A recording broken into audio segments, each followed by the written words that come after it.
Welcome back, Organic Chemistry 2. We are now with Chapter 16, Conjugated Pi System and Pericyclic Reactions. It's a very long title, but the content is really condensed to these double bonds that they have a different type of behavior. Okay? So I know that we have extensively studied reaction of alkenes, right? We did synthesis with elimination reactions on Chapter 7b. We also did a reaction of alkenes, addition reaction to alkenes on chapter 8. We revised those concepts on chapter 11 during our synthesis chapter. Now we're going to be revising a little bit more on this chemistry of alkenes, but in a different environment. Now we have conjugated pi systems. Conjugation is normally a term that we associated with resonance, right? You recall, resonance is one of our most important, let's say, reasons or let's say like explanations for some organic chemistry behaviors or reactivity or even physical properties can be associated with resonance, like acidity, right? So we already studied with Ario. So now we will see a little bit more of the chemistry of these compounds, right? So there are different types of conjugated pi systems, right? So here I just wanted to clarify that this chapter will divide it first in conjugated pi systems and then pericyclic reactions. Pericyclic reaction is a particular reaction that is inside of the conjugated pi system. So really this chapter should be conjugated pi system. Pericyclic is just like a parenthesis. Well, it's going to take about 40% of our lecture today, but it belongs to the conjugated pi systems. Okay, so just going to be clear about those pericyclic reactions. Hey, so conjugated pi systems, what are they? As the name says, we have different type of pi systems. So the pi systems can be, as we know, pi system is really the double bond, right? So remember that in a pi, you guys have interactions, right? Let's just revise a little bit of what is a pi system and what is a sigma, right? So if you guys have, let's say, ethane. So here we only have sigma system. So sigma bonds, that's all we have in this compound. But if you have ethene, right? Now we have a pi system. And my pi system is right here. That's my pi bond. The pi bond I'm just circling right now, right? So that's my pi bond. So this one is the pi, and this one is the sigma bond that is formed here. So this is also sigma, sigma, sigma, sigma, right? So those are sigma bonds that are formed between CH, CH, sigma, sigma, CH, sigma, CH, sigma. Here, CC sigma and also CC pi. So we have a pi system here. Okay? Of course, this pi system is very small. It's only comprising 2 carbons. But if you guys have different types of, double bonds, right? So we have here a more, a busier pi system. So here I have a pi, here I have a pi, here I have a pi, and here I have a pi, right? A pi bond. So those are pi bonds. Of course, we also have sigma, sigma, sigma, sigma, many sigmas, but sigma is the most abundant. But here now we're going to be studying the sigma. Here, this compound has a bigger pi system. Now, can we say that this pi system is conjugated? No, not necessarily, okay? So not every pi system is going to be conjugated. So for example, here, this one is not conjugated. It's pi, sigma, sigma, sigma. So it's not conjugated. So if I put here a different compound, let's say here, this one is what we call a conjugated pi system. Is double or pi, sigma, pi, sigma, pi. So that one is what we would call a conjugated pi system. Okay, that's really what is the one of the requirements for our famous, right, resonance property of some compounds. Okay, so let's go back. So it's just only to recall a little bit what is a pi system or a pi bond. So now, in the sense of the pi systems, we can have 3 types: the accumulated, the conjugated, and the isolated. In the accumulated, it means that the both pi systems are, the pi bonds are really neighboring each other, right? So for example, in this compound has a particular name, it's called allene. I will write it in a minute, but just wanted to tell you is allenes are very common compounds, very type of molecules that have very specific, let's say, geometrical properties. They use it, as we will as I will explain in a minute. They have different type of they have a restricted rotation as any pi system, right? But the idea is that also they have a different type of axis, right? I'll show you what it means, but that is the accumulated. There is no resonance here, because remember, to have resonance, you guys need to have a conjugation, and we don't have conjugation. You need to displace, to delocalize electrons. I cannot delocalize this pi system to this other pi system. They are too close. I need to have a sigma in between to be able to delocalize a pi system. Remember, a pi system cannot be, or a pi bond cannot be delocalized on top of another pi bond. No, a pi bond can be delocalized on top of a sigma bond. So that's why you start moving, right? Sigma pi, right? So that's the requirement for a resonance. So accumulated compounds are mostly used for, let's say, geometrical 3D applications. Yeah. They use it a lot in industry, optics. They use a lot of these accumulated compounds, which are called allenes. I will show you in a minute. Conjugated is the one that I just explained, right? Like in the previous slide, or when I was with my camera, right? With document camera, I was showing you. They have the pi bonds are conjugated, right? So pi, sigma, pi, sigma. So these are the conjugated dienes. Here you guys have or a conjugated system. Here you have a conjugated enon. So the conjugation is not only restricted to carbon atoms. You can even have an oxygen, you can have nitrogen, you can have sulfur. They can also be part of the pi system. So it's really not limited to only carbon compounds. Of course, the pi system involving carbon, let's say, like, they have like a more equal, right, resonance. Remember that oxygen, nitrogen, sulfur, they have different electronegativity properties, so they can drive the resonance, right, unevenly due to the electronegativity. But if you have like a carbon base, right, so in this case, you will have that the electrons are evenly distributed between the two ends, right? So we'll have resonance shifting to the right, resonance shifting to the left, evenly. Here now. So here, even though this one is a conjugated pi system, but we know that oxygen is more electronegative. Therefore, the pi system will be resonating, right? Let's call it, let's say like that, right? So it will be doing resonance more towards the oxygen, because we know the oxygen is more electronegative. So it's like a less even electron, distribution or delocalization. And the last type of pi system is what we call the isolated. Isolated pi system means that the pi bonds are isolated, as the name says, right? So there is no conjugation.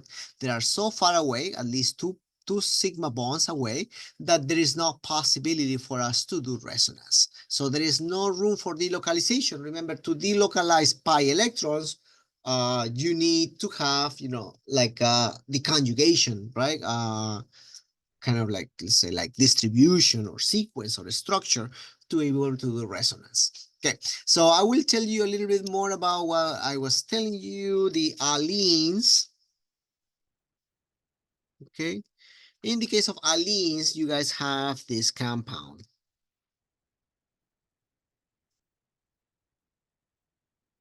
This one is an allene. Okay, so allenes. Okay, so allenes. So these allenes, they have a particular geometry, and I will show you in a model in a second. So these compounds, that you can see, there is a pi bond here, and there's another pi bond. But what is the limitation? What is the issue? Is that, remember that every time you form a pi bond, you're involving a p orbital. So this p orbital is being formed between these two carbons, right? Now, what happens with the other pi bond? Of course, the other pi bond also involves p orbitals. But what's the problem with that second pi bond? Is this carbon that they share in common. Since this particular carbon is already the gray p orbital, let's call it like that, the gray p orbital with this carbon on the left, then you can't use the same p orbital with the carbon on the right. You have to use a different p orbital. So it will be the one in red. That's how you form this p orbital. What is this causing in the molecule? It causes that the molecule is not going to be flat. The molecule will actually be perpendicular. So there is a perpendicular angle between the two carbons on the side. These two carbons are not going to be like that, planar. No, they will actually be like this. It will be like 90-degree angle between these two hydrogens. So are these hydrogens going to be like looking at each other? Like, no. So they will have like a 90-degree, let's say like dihedral angle, right? Between those. So in the terms of the NMR and the IR, yes. Sorry, NMR, these guys are going to be equal and these guys are going to be a different type. So they are not the same. Why? Because these are not, one is in 90 degrees, separation, right? So the angle is not the same, right? And the molecular representation for this allene would be right here. You can see the hydrogens, right? These two hydrogens, right, are on one plane, and these other hydrogens are perpendicular, right? So they are not exactly the same. They are not face to face. Why? Because they're forming different type of pi bonds. You see, these two carbons are forming a pi bond on this plane, whereas the other one is forming the pi bond on a different plane. So these allenes, of course, there is no motion, there is no rotation. So the molecule is locked, right? So this particular type of compounds called allenes, they give you a particular specific like shape, right? So it looks really like this one. It looks like a handle, like a door handle. You see it, right? I'm using these two hydrogens, and then I can rotate those two hydrogens to any directions I want. And that's really what the pharmaceutical companies, electronics, they use. So for example, they can add here a pH dependent, right? pH, sensitive functional group on this side. Then when it gets protonated or deprotonated, maybe it rotates. When it rotates, right, it causes these other groups to move. And maybe they change the formation of a hydrogen bond, or they change the formation of a particular, dipole, and then that could maybe turn off or turn on any electrical conductivity, different things that can be used really in the electronics or in the pharmaceuticals. Okay, so that's about the accumulated, right? Accumulated pi systems. Okay, so let's keep going. Okay, here there are clear examples of compounds, right? That have conjugated dienes or conjugated pi system. Here is a conjugate. The conjugation is right here: double, single, double, right? So this one would be like a conjugated pi system. Here, is this double bond conjugated? No, this one will be accumulated. Sorry, isolated pi system, because it's double, single, single. So it's two sigma bonds away. So that one, this particular double bond is isolated, but these double bonds are conjugated. Okay, so here we have a aconidic acid. So here osimine, right? This one is conjugated. Here has conjugated double, single, double, pi, sigma, pi. This one will be isolated because it's pi, sigma, sigma, right? So there are some compounds that have a complex type of a pi system. Sometimes they can be accumulated, sometimes they can be isolated or conjugated. Here, jasmine, right? Jasmine has also an isolated, isolated. This one is isolated, but this pi system is conjugated. Double, single, double, right? So this one is conjugated in that pi. Carbon is a chiral compound. That's why you see the R in front of it. So here it is conjugated. This particular double bond, single, double, so it's conjugated, but that pi bond is isolated, right? So it comes in different flavors and tastes, right? For the conjugated diene. The ones that we're going to be focusing on are the dienes, okay? What we call a diene is a conjugated diene is a two double bonds that are conjugated. Okay? So something that I also want to take the advantage now for this particular, right? That's this particular chapter, this particular section is telling you about UV absorption, in the sense UV absorption for organic compounds. I know that we have talked about IR, right? IR light. We use the radio waves in NMR, right? You guys in general chemistry, you guys use visible light, right? Visible light is also right? Used for color compounds. But if you notice in organic chemistry, right? So most of our liquids that we are producing recently, in organic chemistry 1, I'm sure that you guys produce acetaminophen, you guys produced, what else? Some other acetanilide, right? What happened with those compounds? Have you noticed what is the color of those liquids or the solids that you made? If you recall, you can go back to all the compounds we have made through the, in organic chemistry 1. They're all white, or they are either white solids or clear liquids. Why is that? Because they really don't have that much of the visible light absorption. So remember, if something is colored, it will interact with the visible range, right, of the electromagnetic radiation. But in the case of white and clear, there is really the functional groups or the chemical groups that are present in that compound. They don't really interact with that wavelength. They interact with the ultraviolet region. So UV is the one that interacts with these compounds. And now, how can I enhance that UV interaction? And that's really the pi bonds, the ones that are going to be interacting. Okay, so for example, you have hexane. Hexane is this compound, which is a liquid. 1, 2, 3, 4, 5, 6, right? Hexane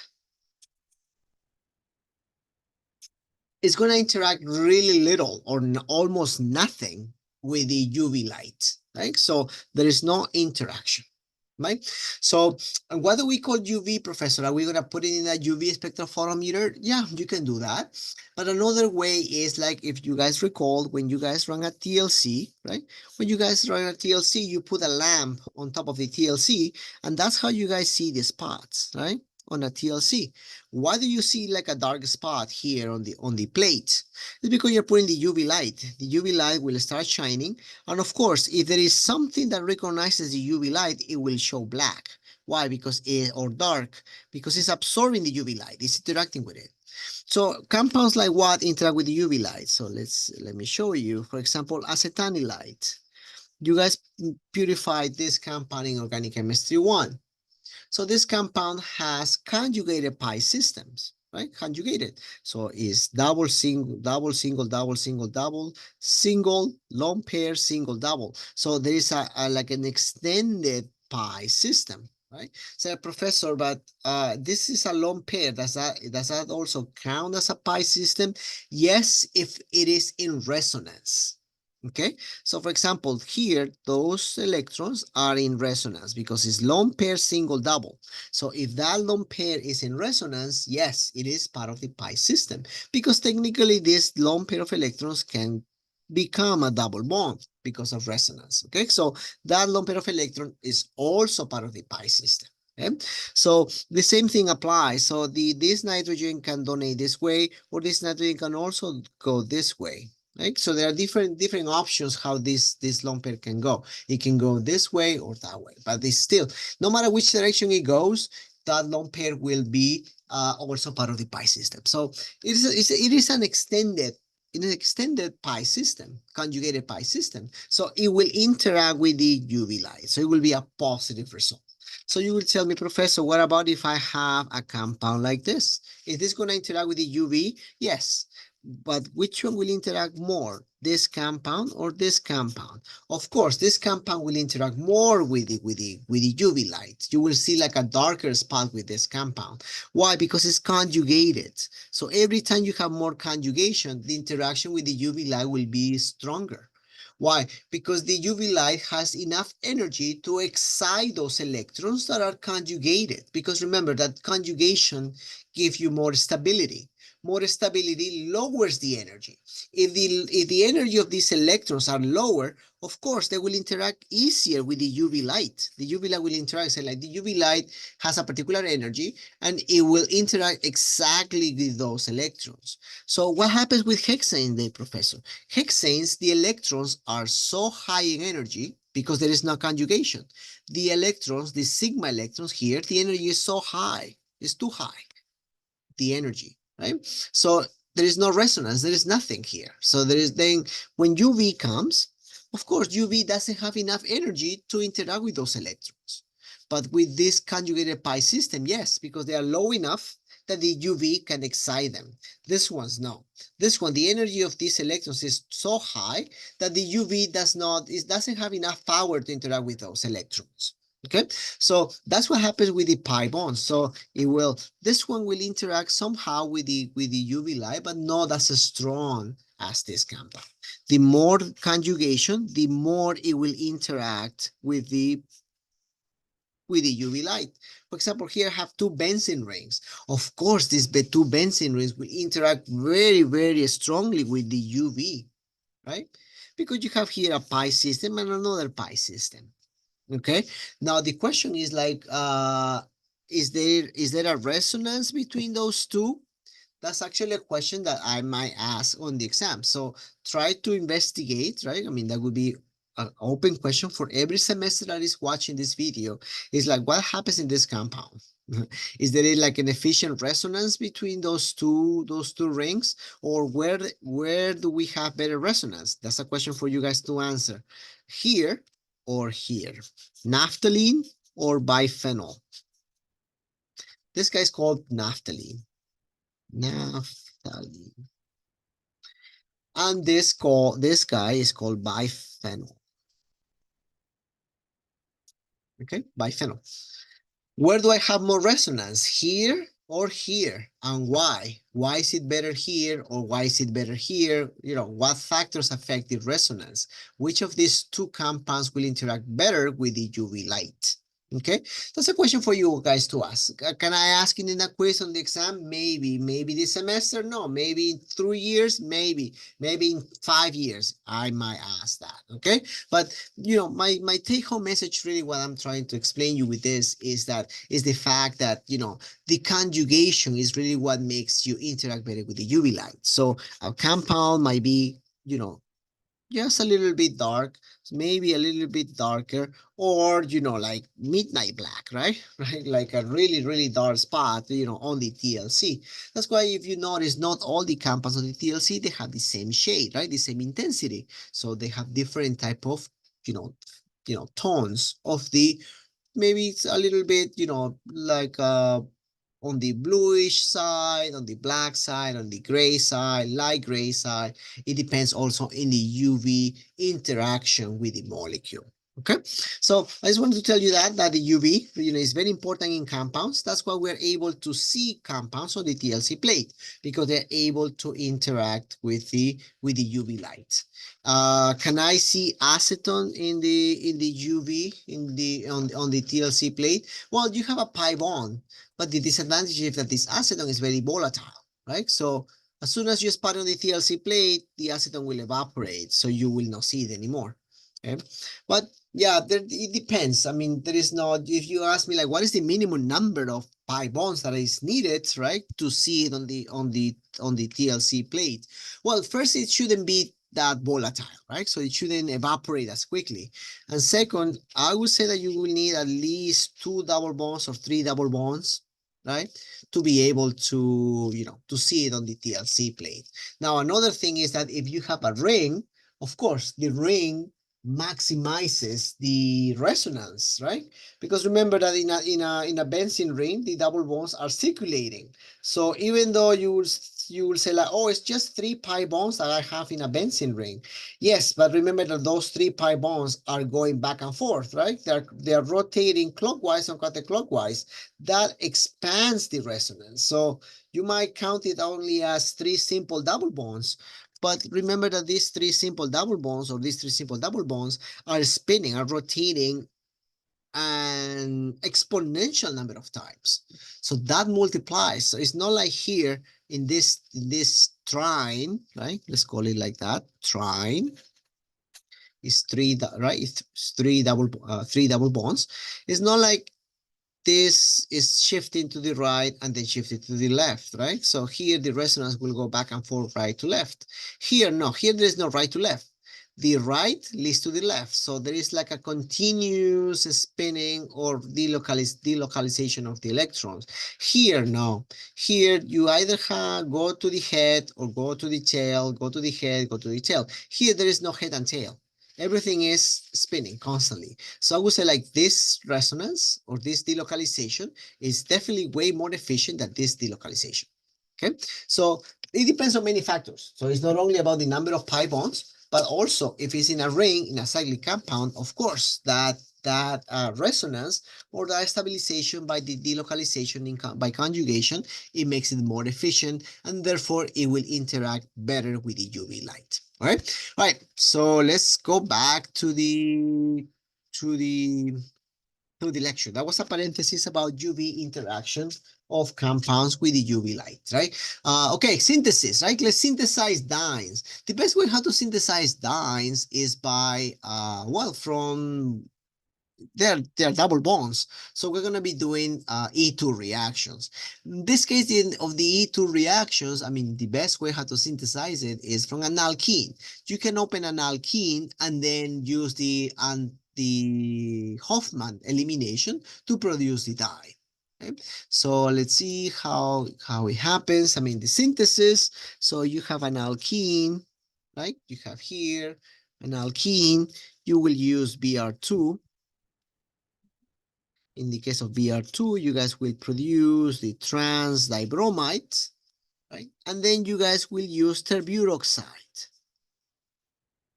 Excess, right? Excess terburoxide.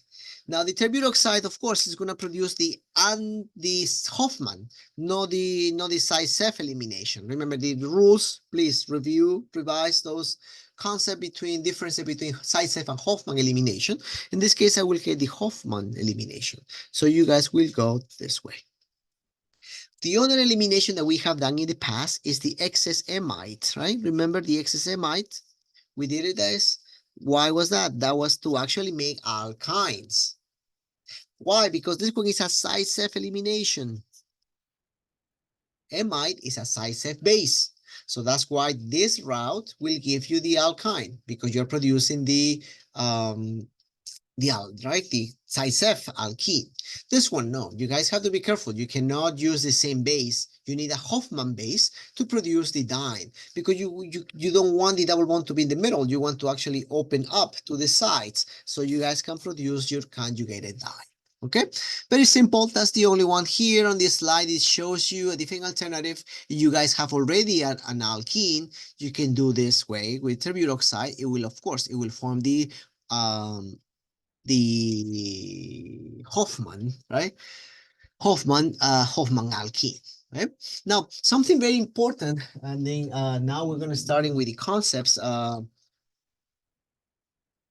definitions, is the fact about, distances, bonds, right? In terms of bonds, right? So like a simple single bond, carbon-carbon single bond, measures about 153 picometers. Picometer is, let me remember, should be 10 to the minus 10. Yeah, should be 10 to the minus 10 meters. Okay? Yeah, because nanometer is 10 to the minus 9. All right.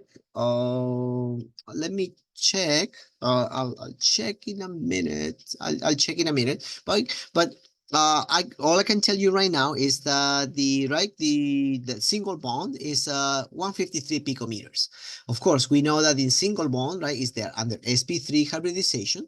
Whereas they notice that in a diene that you have here in front of you, this double bond, right, should be smaller, right? Which makes sense, because remember that the orbital, the sp2 orbital, is smaller than the sp3 orbital. So the distance between these two carbons should be smaller than the distance between the single bond.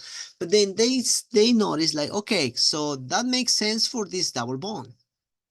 But they also measure the distance between these two carbons. These two carbons are separated by a single bond. They are separated by a single bond. Why are they not equal to 153 picometers? Why are they 148? Why is this bond smaller? Well, the only reason how that bond can be smaller is because that particular single bond is dynamically involved in resonance. Okay, so this one that looks really like a single bond is not a formal single bond. It's like a single bond that is converting dynamically, right, into a double bond. So that particular pi system is back and forth forth and back, right? Going to the right or to the left in a resonance, right? Kind of like activity, right? So it is dynamically involved, right? So that's why this particular bond here is 1/48, which is shorter than the actual single bond length. Okay, so here is the explanation, right? In the sizes. That's why you can see or compare the sizes of the sp3, the orbital of the sp3, right, is bigger than the sp2. The sp is even shorter, right? Sorry, smaller. The s orbital is also very, very small. And that's really the explanation for, the sizes, right? Remember that uh, the s orbital is this is small, the p orbital is way bigger. So you have an sp hybridization, you have 50% s and 50% p, right? So that also applies to the sizes. So the sp orbital is also very small. That's the sp. You have two sp, right? It's two sps. Two sps. In the case of the sp2, what happens? You have 33% S and 67% P, right? So you have three sp2 orbitals that are a little bit bigger, right? So that length, this one is bigger. And in the case of the sp3, you guys have 25% S and 75% P. So the orbitals, of course, they're going to be way bigger. But now you have 4 sp3. Right?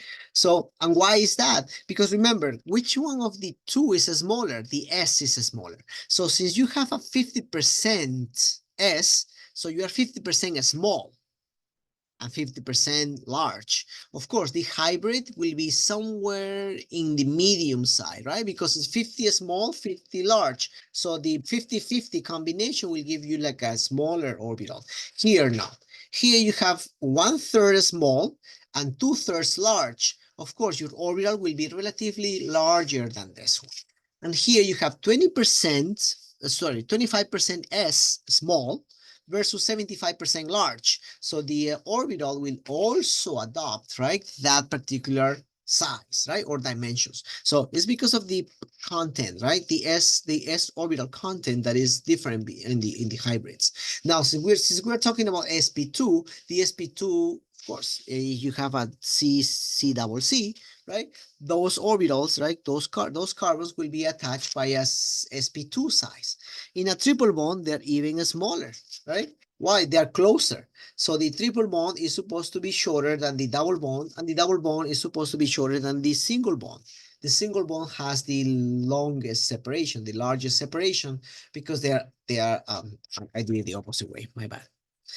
Here is where you should be, right? CC, because you have the biggest orbital. The largest orbital will be between CCs, so the separation will be longer, right? So bigger, larger separation. Double bond, intermediate, and of course, in the case of the triple bond, since the orbitals are way smaller, yeah, of course, the separation or the bond, they call it bond length, right? Bond length will be the smallest for the triple bond, okay? Right, so that's really what happens on the, let me go back to the slide, right?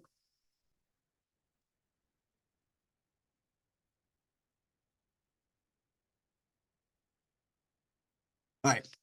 Like, so the P, well, the P has, of course, no character, right? No for the.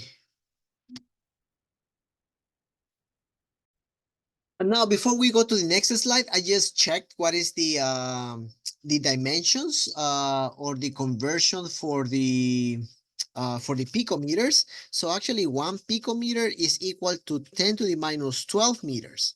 Okay, so it's very small. A picometer is very small, and that's the distance in a double bond. In a double bond, you have about I mean, it has a different distance, but in the case of the diene, right, this particular distance, right, has 148 picometers, whereas in a single bond, in a conventional single bond, is 153, right? So it's a 5 picometers smaller. So that's what it is. What it's really telling us is that what? this double bond, this single bond is really not behaving as a formal single bond. It's behaving as a double bond. So about the resonance, we know how to do the resonance for the dienes. We can go over that. I mean, it doesn't really take me that long. Okay, just to brush up a little bit on resonance. Double bond, right? So if we do resonance, let's do with the formal arrows. This double bond, it doesn't really matter where I start in this case. Why? Because I have all carbons. If I have all carbons, it doesn't matter if I start from the left or the right. So let's go here, right? I can do, I mean, doesn't really matter, but I can do this double bond shifts to the carbon. Lone pair here, plus here. Then this lone pair comes down here. This one cannot take the double bond. It breaks the octet, right? So that's why I have to do a second arrow. The arrows for resonance is that the double-headed, right? Two double heads. And the lone pair comes here. Okay? Those are the resonance structures for that. You will say, like, Professor, when I do my resonance, I actually don't get that second structure. What I do, you might tell me, right? What I do is, Professor, I do this. Bling, bling. Is that correct? Yeah, I mean, that's also correct. I mean, that's really not, you might tell me like, I do this, Professor. Is that wrong? It's not wrong, but definitely you're losing one resonance structure. Doesn't make it fully right. I mean, this is another resonance structure. Technically, you can have many resonance structures or of a particular, conjugation. But this one, I'm showing you this one is still right, right?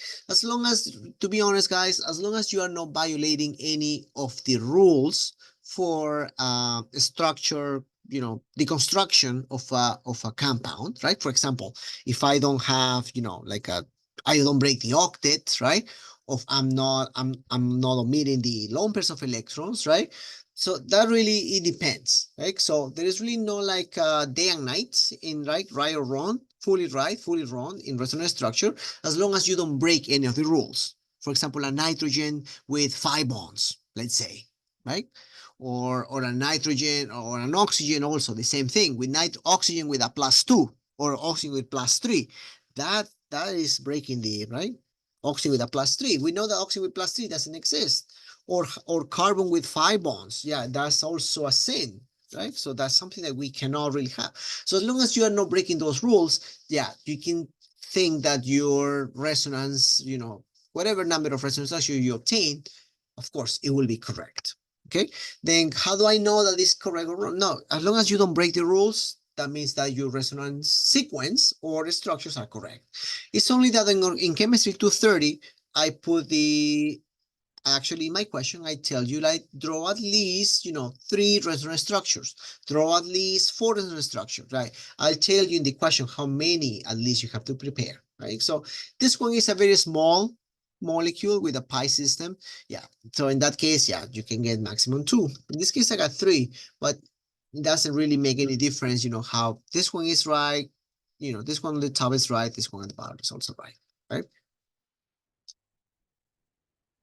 In this particular chapter, I'm not going to ask you to draw the resonance structure for a particular compound. That's already in the old days, right? In chemistry or organic chemistry 1. So here we will use the resonance, but we'll do very simple resonances, right? So that time when we were concerned about the, how do I do my resonance is past, okay? So don't be that worried about resonance. I'm not going to ask you to do resonance structures once again.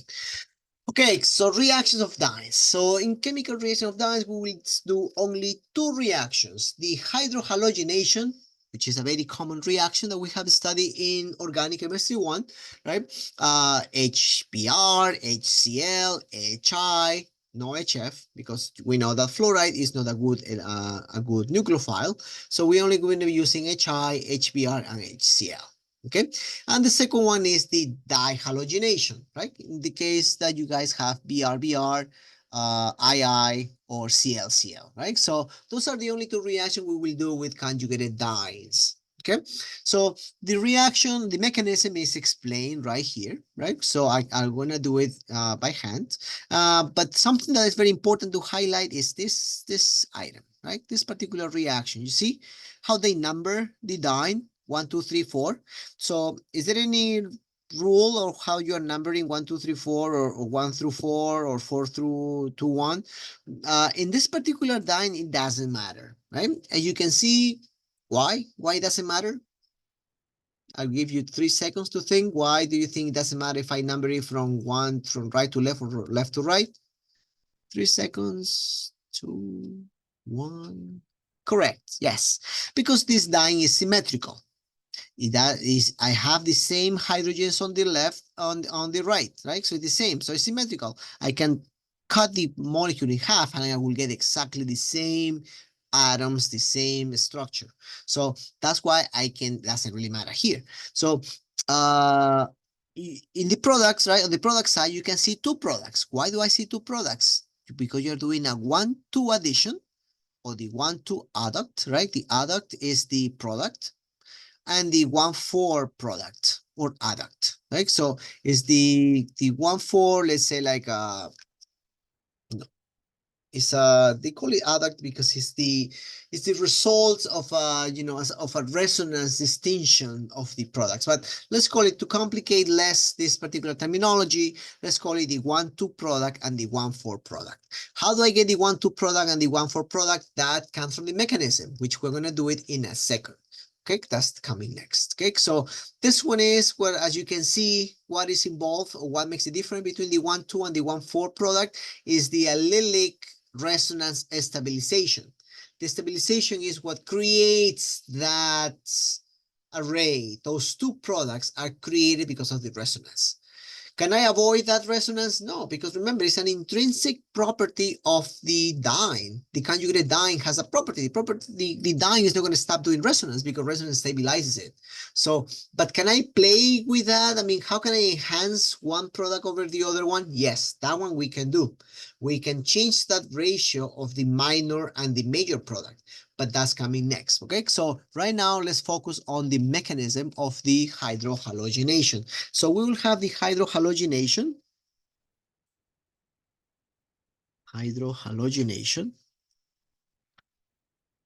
The reaction puts you with HBr. Let's just give another example with HI.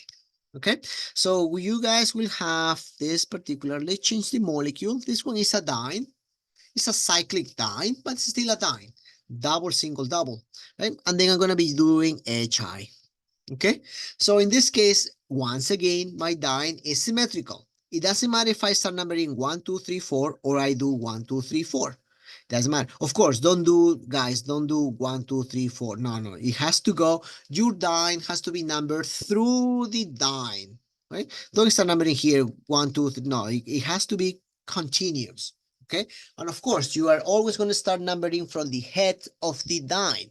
Okay, so the head of the diene, what I mean is like, is either this one number 1 or this one number 1. You cannot have number 1s in the middle. You cannot cut the diene. Okay, so in my case, I will say 1, 2, 3, 4. Okay, so I'll do the mechanism. I'll just draw a little bit bigger. You guys can see what I'm doing. The double bond attacks in a conventional addition reaction.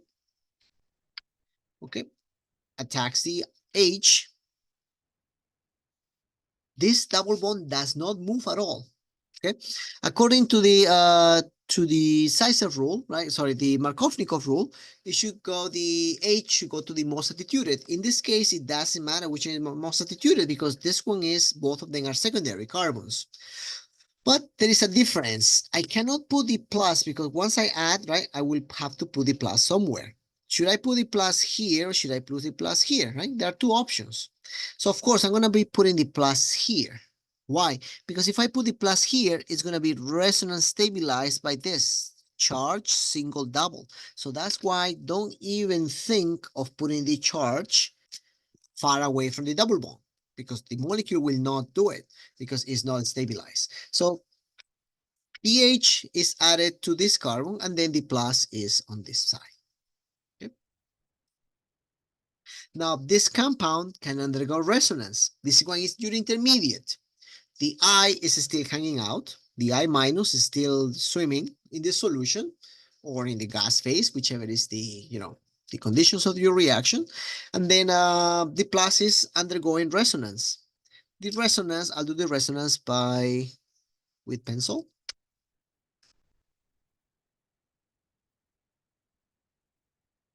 And the plus moves here. Those are the two resonance contributors for your intermediate. Your intermediate is resonance stabilized. Now, if you see, right, if I keep the numbers 1, 2, 3, 4, 1, 2, 3, 4, what happened between the two resonance structures? Between the resonance structures, you can see that the charge first occupies number 2, and here occupies number 4. Okay, it changes, the charge changes the location, and that's really what is going to be causing the change in the product. Okay, the next step for this one will be the attack of the iodide. The iodide attacks, and of course the iodide is going to attack the carbocation.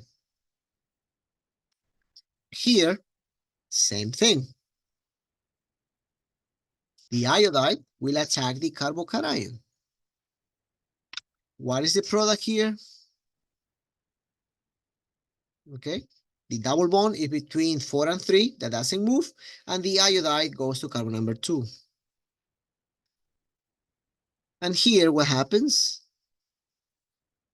The double bond is between 2 and 3, and the product has the iodide on number 4. This one is called the 1,2 adduct. 1,2. 1,2 product, and this one is what? This one is the 1,4 product, right? Because the iodine goes to the number 4. And who goes to number 1? Of course, the H. The H always goes to number 1, right here. The H always adds to number 1. The second one is the one that changes position. It's a 1,2 or a 1,4. Okay, that's the mechanism for the production of the 1,2 and the 1,4. Should I study this for the quiz or the exam? Yes, you guys have to study the mechanism. That's for the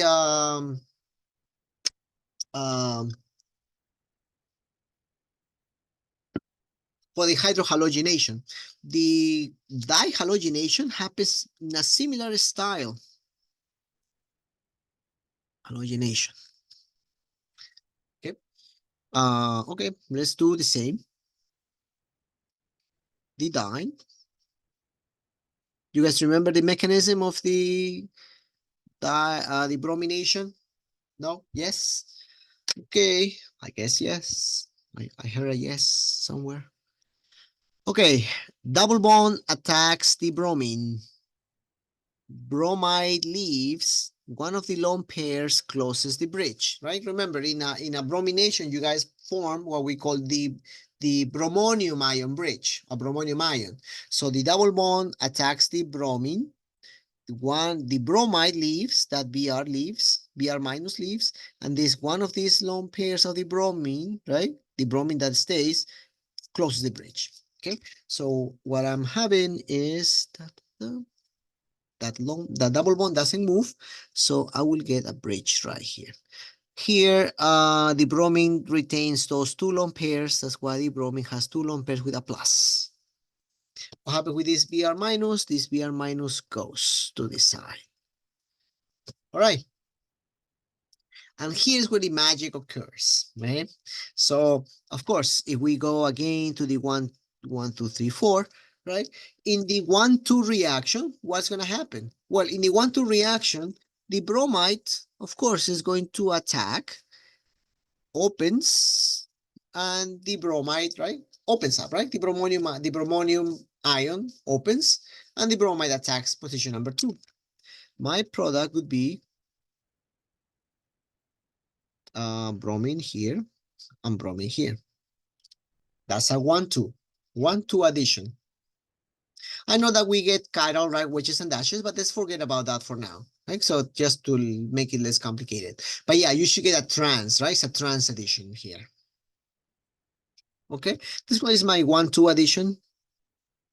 1,2. Now, how do I get the 1,4, right? Because you can all, how can I do resonance, right? Participate in this particular reaction. Okay, yeah, resonance happens like this. Let's call our intermediate, right? Because remember, this one was your bromonium ion intermediate. It's the same guy, okay? Now, what is going to happen here is that you will have resonance. Your resonance will open the bridge. Resonance in, or the bromonium ion, really. The bromide. The bromide will attack position number 4. This double bond pushes here and opens here. Okay. Attacks 4, pushes, right? Delocalizes, resonance, and then opens. Okay, so it opens like that, and then you will get the 1,4. This bromide adds to number 4, and this other bromine goes to number 1, and the double bond is between 2 and 3. Okay? That's how you have it. Now you will say, Professor, okay, you did it in one, I mean, you're on different path. This is the 1,2 path and the 1,4 path. Can you show us with this resonance, right? Between the two resonance, those two brackets, and split it? Yes, you can also do it like that. You can also do it. Yeah, I'll tell you, I'll do that. I mean, these mechanisms are valid, right? For example, if they ask you like, draw the dihalogenation 1,2 product, you go this way. If you want to do the halogenation 1,4 product, you just go this way. Okay? If you want that version, the one that I was telling you, to draw the resonance, yeah, you can draw the resonance. The resonance will be like this. Pushes out. You don't get two bridges. You lose the bridge after the resonance.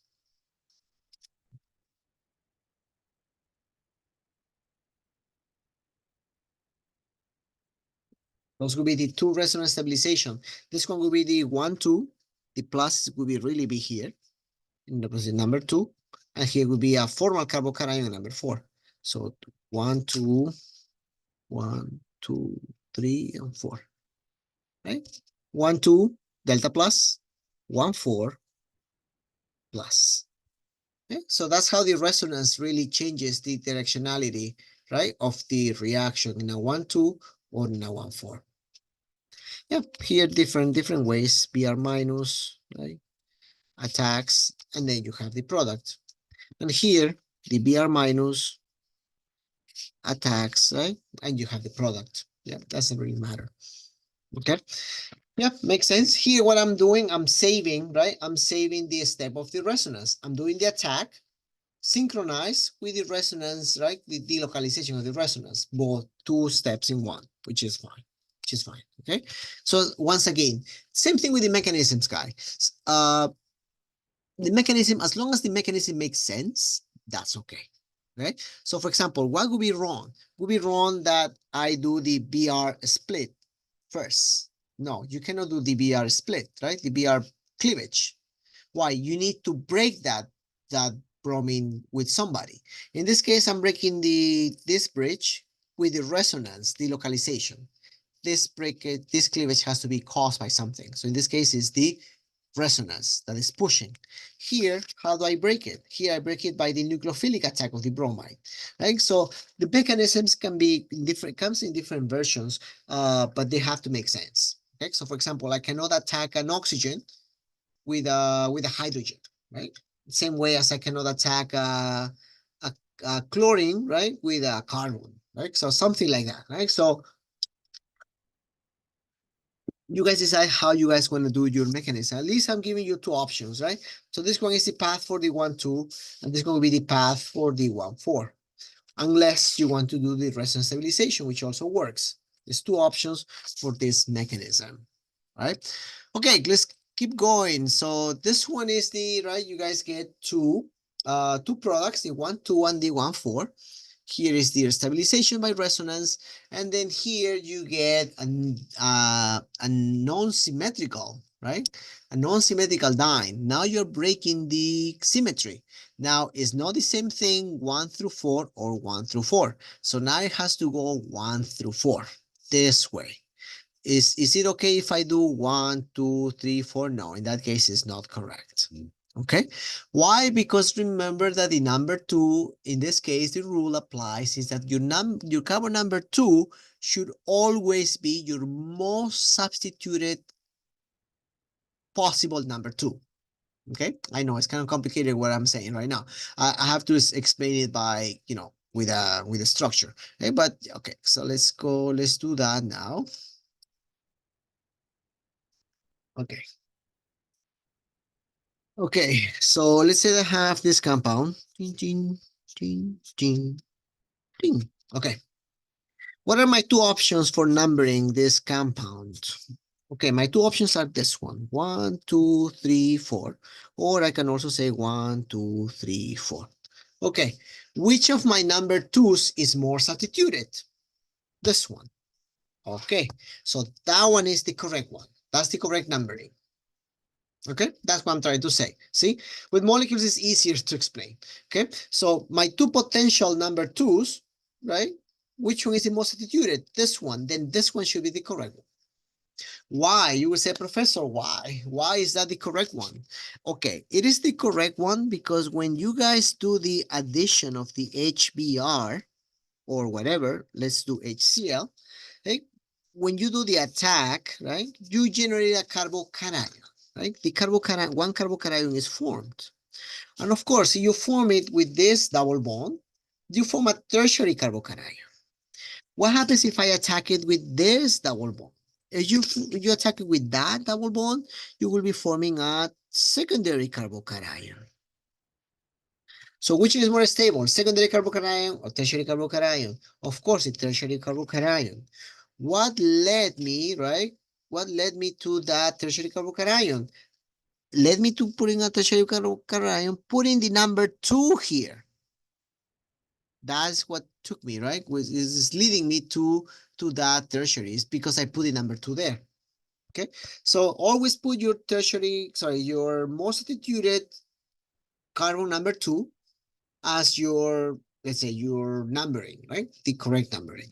Now, another question comes, Professor, what should I do in this particular case? I have methyl here, I have ethyl here. What is my number 1? What is my number, right? Which one is my number 2? Yeah, in this case, it's difficult. Why? Because this carbon, this potential number 2 is tertiary, but this potential number 2 is also tertiary. So can I distinguish? You would say like, oh, but Professor, you have an ethyl here, so it's bigger. It should be more predominant. It's likely, but not like that dramatic. So in my case, then unfortunately, you guys will get two sets of products, having a 1, 2 here or a 1, 2 here. It gets more complicated. So on the quiz, on the exam, of course, I will never place you in a situation like this. In the case that you guys have two potential number 2's. In this case, in the example I gave you before, that's easier. This one is easier because this number 2 is more substituted than this number 2. So there's no question here. You have to go through here. You have to do this numbering. You have to. Here now. Here you can do 1, 2, 3, 4, or you can also do 1, 2, 3, 4. Both of them are correct. Why? Because the number 2 is tertiary. This number 2 is also tertiary. So they're competing to each other. So you will get multiple products here. Too many. Here, no. Here you get only 2. Here you get the 1, 2 and the 1, 4. Here you get the 1, 2 with this 1, 2. You get the 1, 4 with the red 1, 4. But you could also get the 1, 2 with the blue numbering and the 1, 4 with the blue numbering. You get multiple products here. Here, no. I will never place you in this situation because it's too many products. Okay, it gets more complex. Right? Okay, clear with this, with the idea of the 1, 2 or the 1, 4. Okay, and then here it explains you why it has that numbering, right? So here is the number 1 attacks the HBr. HBr, right, forms the carbocation. The carbocation is stabilized. So the carbocation occupies, in this case, carbon number 2, and here it occupies carbon number 4. Protonation at number 4, yeah, so this one is not resonance stabilized, yeah, that's what I explained you before.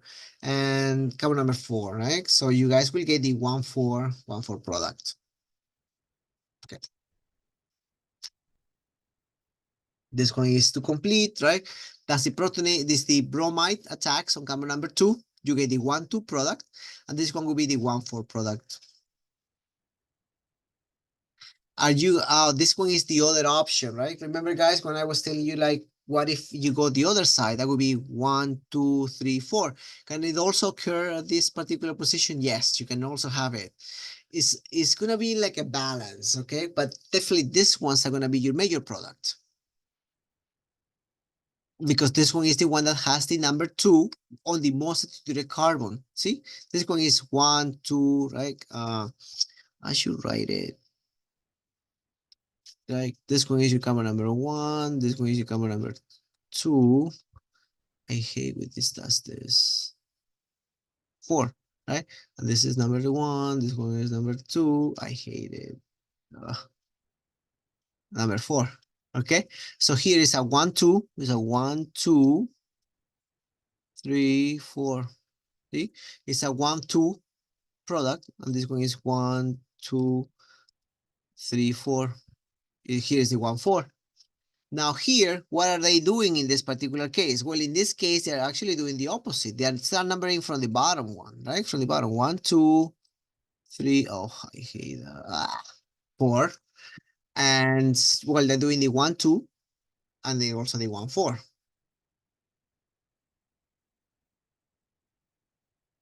Okay, 1, 2, and 1, 4. So it's the same. It's only going to the opposite. They say like, well, which one should be the most predominant? Well, according to what I just told you, this one should be the most abundant. So that would be the major product. Those other two that apparently they are equivalent, right? They will be the secondary, right? The minor products. Good. Okay. So 1, 2 adduct and the 1, 4. Now that's the bromination or dihalogenation, the one that I was explaining you before. I already did the mechanism for this. All right, so now remember that earlier I was telling you that you guys can have different type of proportions, right? And then they were doing back then when they would just study these reactions, they were trying to see how I can populate more my 1, 2 or my 1, 4. And to do that, they start playing with many things. One thing could be like many factors, right? Many parameters. One of them may be the type of solvent, using, polar solvents, non-polar solvent. Maybe I can change the ratio. And then one thing that they changed was the temperature. So here they had 80 degrees and here they have 40 degrees. And they observed like a really dramatic change or opposite, right? Directionality of the reaction. They noticed that at really low temperatures, the 1, 2 product is favored, whereas at higher temperatures, the 1, 4 product was more populated, right? Was more favorable. So with heat, you form the 1, 4, and with cold, you form most of the 1, 2 products. Okay, and here is the, kind of like the energy diagram for the two reactions, right? So it is the 1, 2, and the 1, 4. So something that they call it is the kinetically controlled. Kinetically controlled is the 1, 2 in cold, and the thermodynamically controlled, which is the with heat favoring the 1, 4, the 1, 4 product. Okay, and now let's explain that that reaction, right? Why is it favoring, right, the cold? How does it favor the cold and the heat? Okay, so let's go with the most simple dyne, really. Okay, so what happens here? You guys have the dyne HBr. Okay, HBr will form we'll do the mechanism, right? Let's do the mechanism, conventional mechanism, plus. Okay. So here, in plus, what we have is the 1, 2, right? Remember, the number is 1, 2. I just don't want to write it because it makes it very crowded, the molecule, by putting the numbers. Okay, so what happens here is that, remember that your carbon number 2 is the most attituted, technically, is the most attituted. In this case, no, it's symmetrical, but always the carbon number 2 should be the most substituted. So if you guys look at this molecule, what happens? I'm forming a secondary carbocation, which is relatively stable. And then since you're doing it in cold, right? In cold, there is not much energy available to stabilize a carbocation. So that's why in this case, your reaction, right, will always favor the most stable carbocation. What happens with resonance, right? If we recall resonance, what happens with resonance? If I do resonance here, you will form this carbocation. Now, assuming that I'm in cold, the most stable is the one that survives. Which of these two is more stable? This one. Why? Because this one is secondary carbocation. This one is what? Primary carbocation. In cold, there is no much stabilization by heat, by the environment, by the surroundings. So the only one that's going to survive is this particular carbocation. This carbocation will survive. This one, no.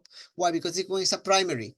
Primary is less stable. In cold, the stability depends on the right stability in cold. So this one is more stable. So then the bromide will attack that carbon.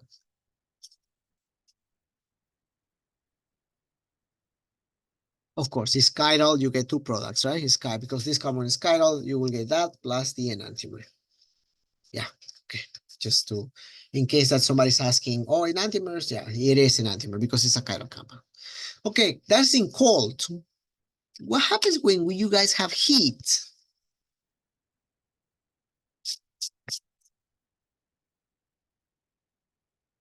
When you guys have heat, it's different, totally different story.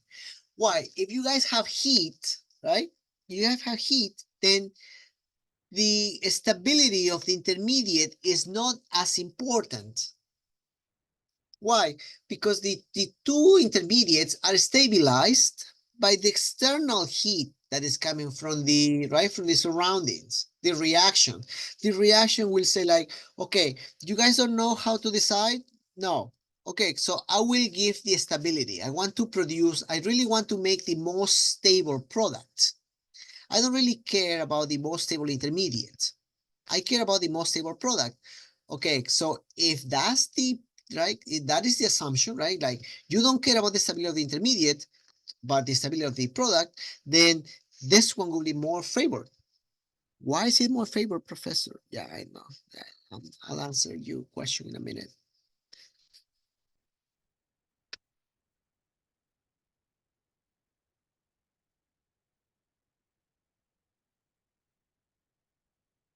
Okay, that's my 1-4, right?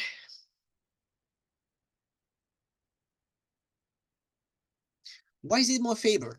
Remember, which one is your product? Your product is an alkene, okay? I just want to be very clear. Your product is an alkene. What is the most stable alkene? The most stable alkene is the one that has the highest substitution. Which of these two alkenes is more substituted? This one. This one is more substituted, is disubstituted. This one is monosubstituted, okay? You see, it's the product. So in the case of the product, right, this one is more stable. That's really the goal of the heat. That's why they call it thermodynamically controlled. Very long name. Thermodynamically controlled. So it's really is energy control. This one is kinetically controlled. These words.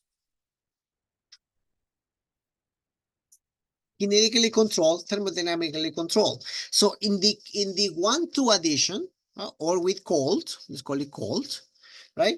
What is more important is the stability of the intermediate. Which is more stable? Secondary. Okay, let's go with secondary. Why? Because I don't have enough energy to decide or to populate both. Which one is more stable? This one. Okay, so let's go through that because it's in cold. In thermodynamically controlled, you actually don't care about the intermediate. Why? Because you are giving the heat to the intermediates to survive. I know that this one is less stable, but since you are giving heat, from the outside, it will help to stabilize this particular carbocation, which is primary. But the heat that you are providing, the 40 degrees that you saw on this slide, the 40 degrees will help to maintain that particular intermediate. So now that these two carbocations are stabilized, or well, this one is more stable, but the heat stabilizes them, then the reaction will decide which of you two give me the most stable. You give me the most stable. Then the heat will say like, I want more of you because you gave me more stable product. Is thermodynamically controlled. So you get the 1,4. The 1,4 is the most populated.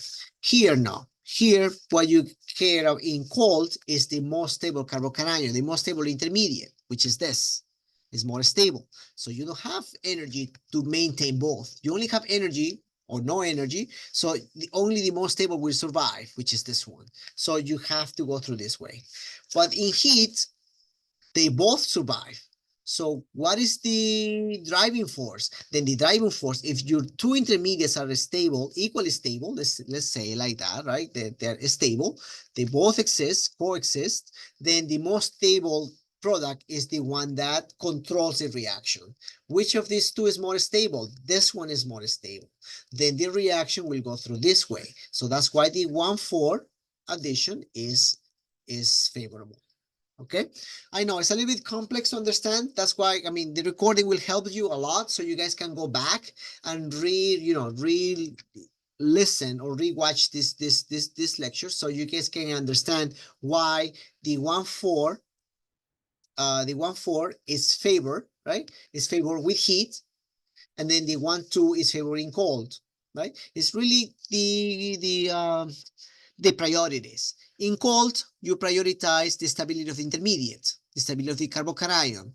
In heat, you prioritize the stability of the product. In this case, this one is my product more stable because it's secondary.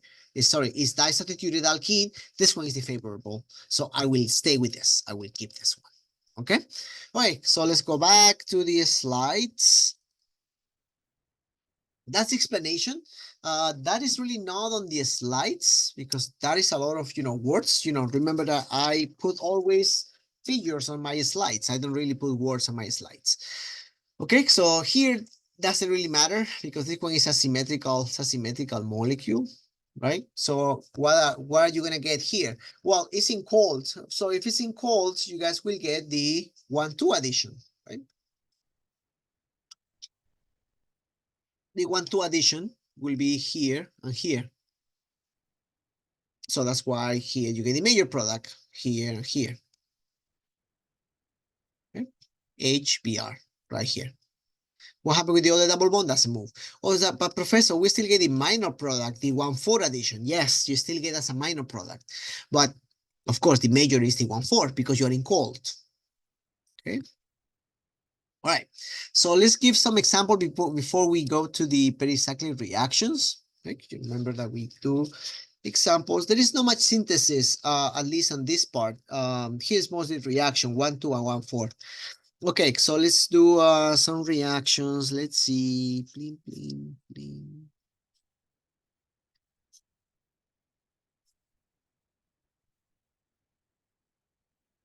Oh, I normally use the term low temp.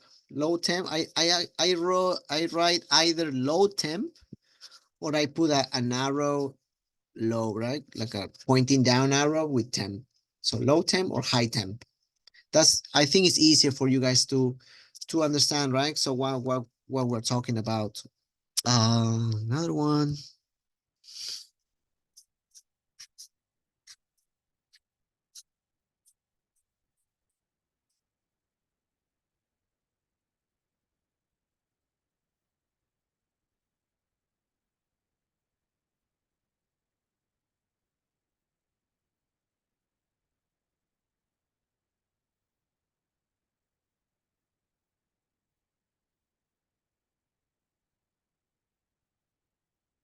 Okay. And one more. This one open chain.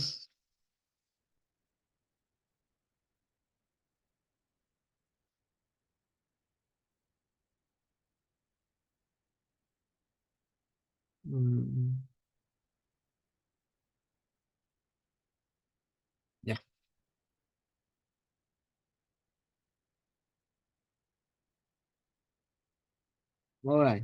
Okay. So here we have a reaction.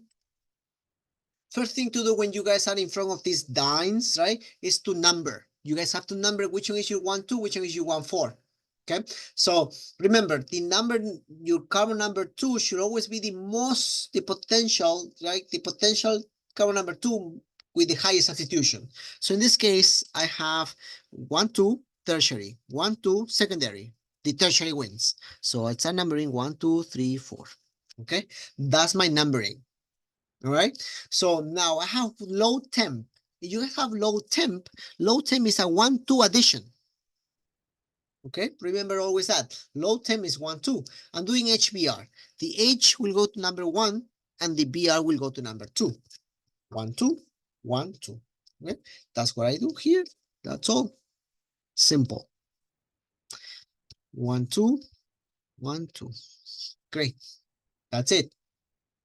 Okay, you see, I added the H to carbon number 1 and the BR to carbon number 2. 1, 2, 3, 4. Should I shift the double bond? No. In 1, 2, you guys don't touch the double bond. The double bond stays the same because you're not doing resonance. Now, is this compound chiral? Yes, it is chiral. So I have plus enantiomer. Okay, don't forget about that, plus enantiomer. Because this carbon is chiral, right? I have an ethyl, a methyl, and here a vinyl group. So it's chiral. So you get 2 products. Good, great, not difficult, right? Let's see here. HCl high temp. Okay, high temp means 1,4 addition. Always, no question about that. High temp, 1,4 addition. So then next is I need to number my carbons of my diene.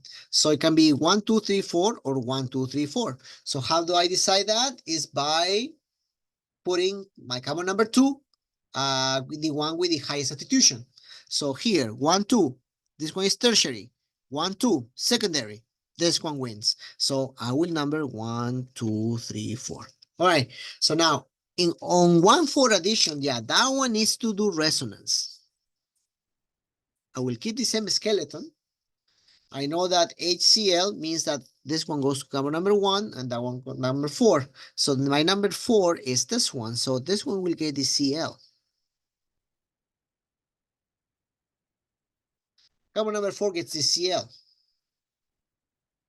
Now, what should I do with the double bond? The double bond now will be between carbons 2 and 3. Okay, that's the only thing that you guys have to do, because remember that 1,4 addition involves the resonance stabilization. So you have to push that double bond. So basically this double bond, right, moves to this side. So the double bond will be here. And that's my product. Is this chiral? No, it's not chiral. So that's my only product. 1,4. Okay. Next one, Br2 with high temp. Okay, so high temp means 1,4 addition, right?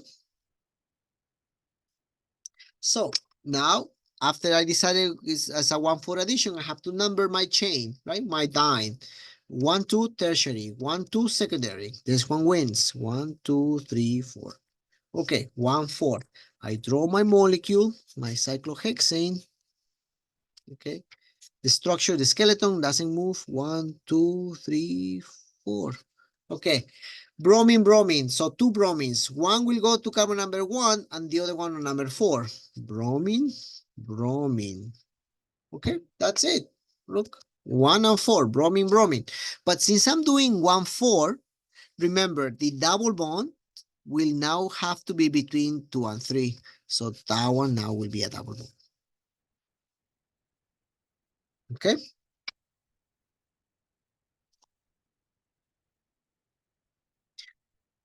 Is this compound chiral? Yes, it is chiral. Okay, so it is chiral. This one is chiral and this one is also chiral. So I will have more than one enantiomer. So I will have plus stereoisomers. There's many you get, right? Because you will get the RS of this and also the RS of this and the combinations. So you will get many stereoisomers. So you don't have to draw them all. So just draw this one in flat. And then after the flat, of course, it will be wedge, wedge, wedge dash, dash wedge, right? And dash dash. You can have four possible, right? Four potential stereoisomers, but you don't have to draw them all. So you just draw one and then put the stereoisomers next to it, right? With this, you are telling me that you are aware of the chirality of the product, and definitely you can potentially get multiple compounds. Okay, the last one. The last one you have low temp. Okay, low temp is easier. 1, 2, because you don't have to move the double bond. Okay, so which one is my most stable carbon number 2? Here I have 1, 2, 3, 4, or 1, 2, 3, 4. If I go this way, 1, 2 tertiary, 1, 2 secondary. This one wins. 1, 1, 2. Okay, that's easy. Okay. 1, 2, 3, 4. Okay. So Cl2, Cl2. One Cl will go to number 1, and the other Cl will go to carbon number 2. Okay, carbon number 1, Cl, carbon number 2, Cl. What happened with the second double bond? The second double bond does not move. So you get this product. Is this chiral? Yeah, very chiral. Chiral here and chiral here. Both of them are chiral. So I will get this product plus the stereoisomers. Okay. Okay, good. Yeah, four examples, very clear examples of how to manage the 1, 2 and the 1, 4. 1, 2 addition, just break it, right? 1, 2, number the chain. It's very important for you guys to do the correct numbering of the chain, of the die. And then you guys in 1, 2, you don't have to move the double bond. The second double bond is not touched. You only play with the first double bond. 1 and 2, that's it. When you're in front of a 1, 4, yeah, it gets a little bit more complicated because you guys have to move the double bond. You move the double bond to the middle between carbons 2 and 3, and then you do the 1, 4 addition. Okay. The only way how to, I mean, is just by practicing. Okay, so we should have multiple problems, right, from the old quizzes and the old exams. That's always available. If not, if you need extra examples, please, you can also always check the textbook, and then you guys will find multiple examples in there, in addition to the theory, right? Right, so next we have the next section. I would say even one of the most important, I would say, for organic chemistry, which is the section of the pericyclic reactions, right? So in the case of pericyclic reactions, right? So we have a different type. I mean, it's a different concept of reactions or reactivity, because I think it's better to explain it on the paper.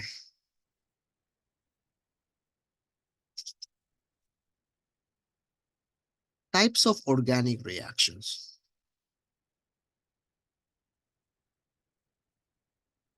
Okay, there are 3 types of organic reactions. Okay, one of them is what we call the polar reactions. Example of polar reactions: nucleophilic substitution, eliminations, right? Those are polar reactions. Addition, that's polar reaction.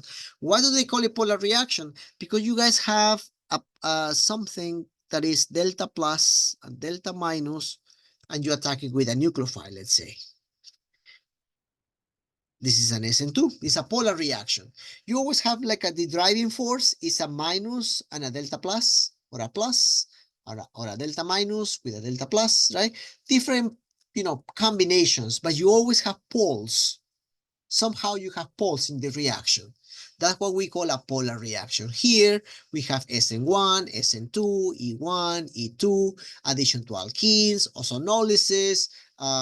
We have also, hydroboration is here, oxymercuration is here. Everything is inside of polar reactions, as long as you guys have a delta plus, delta minus, or a plus and minus.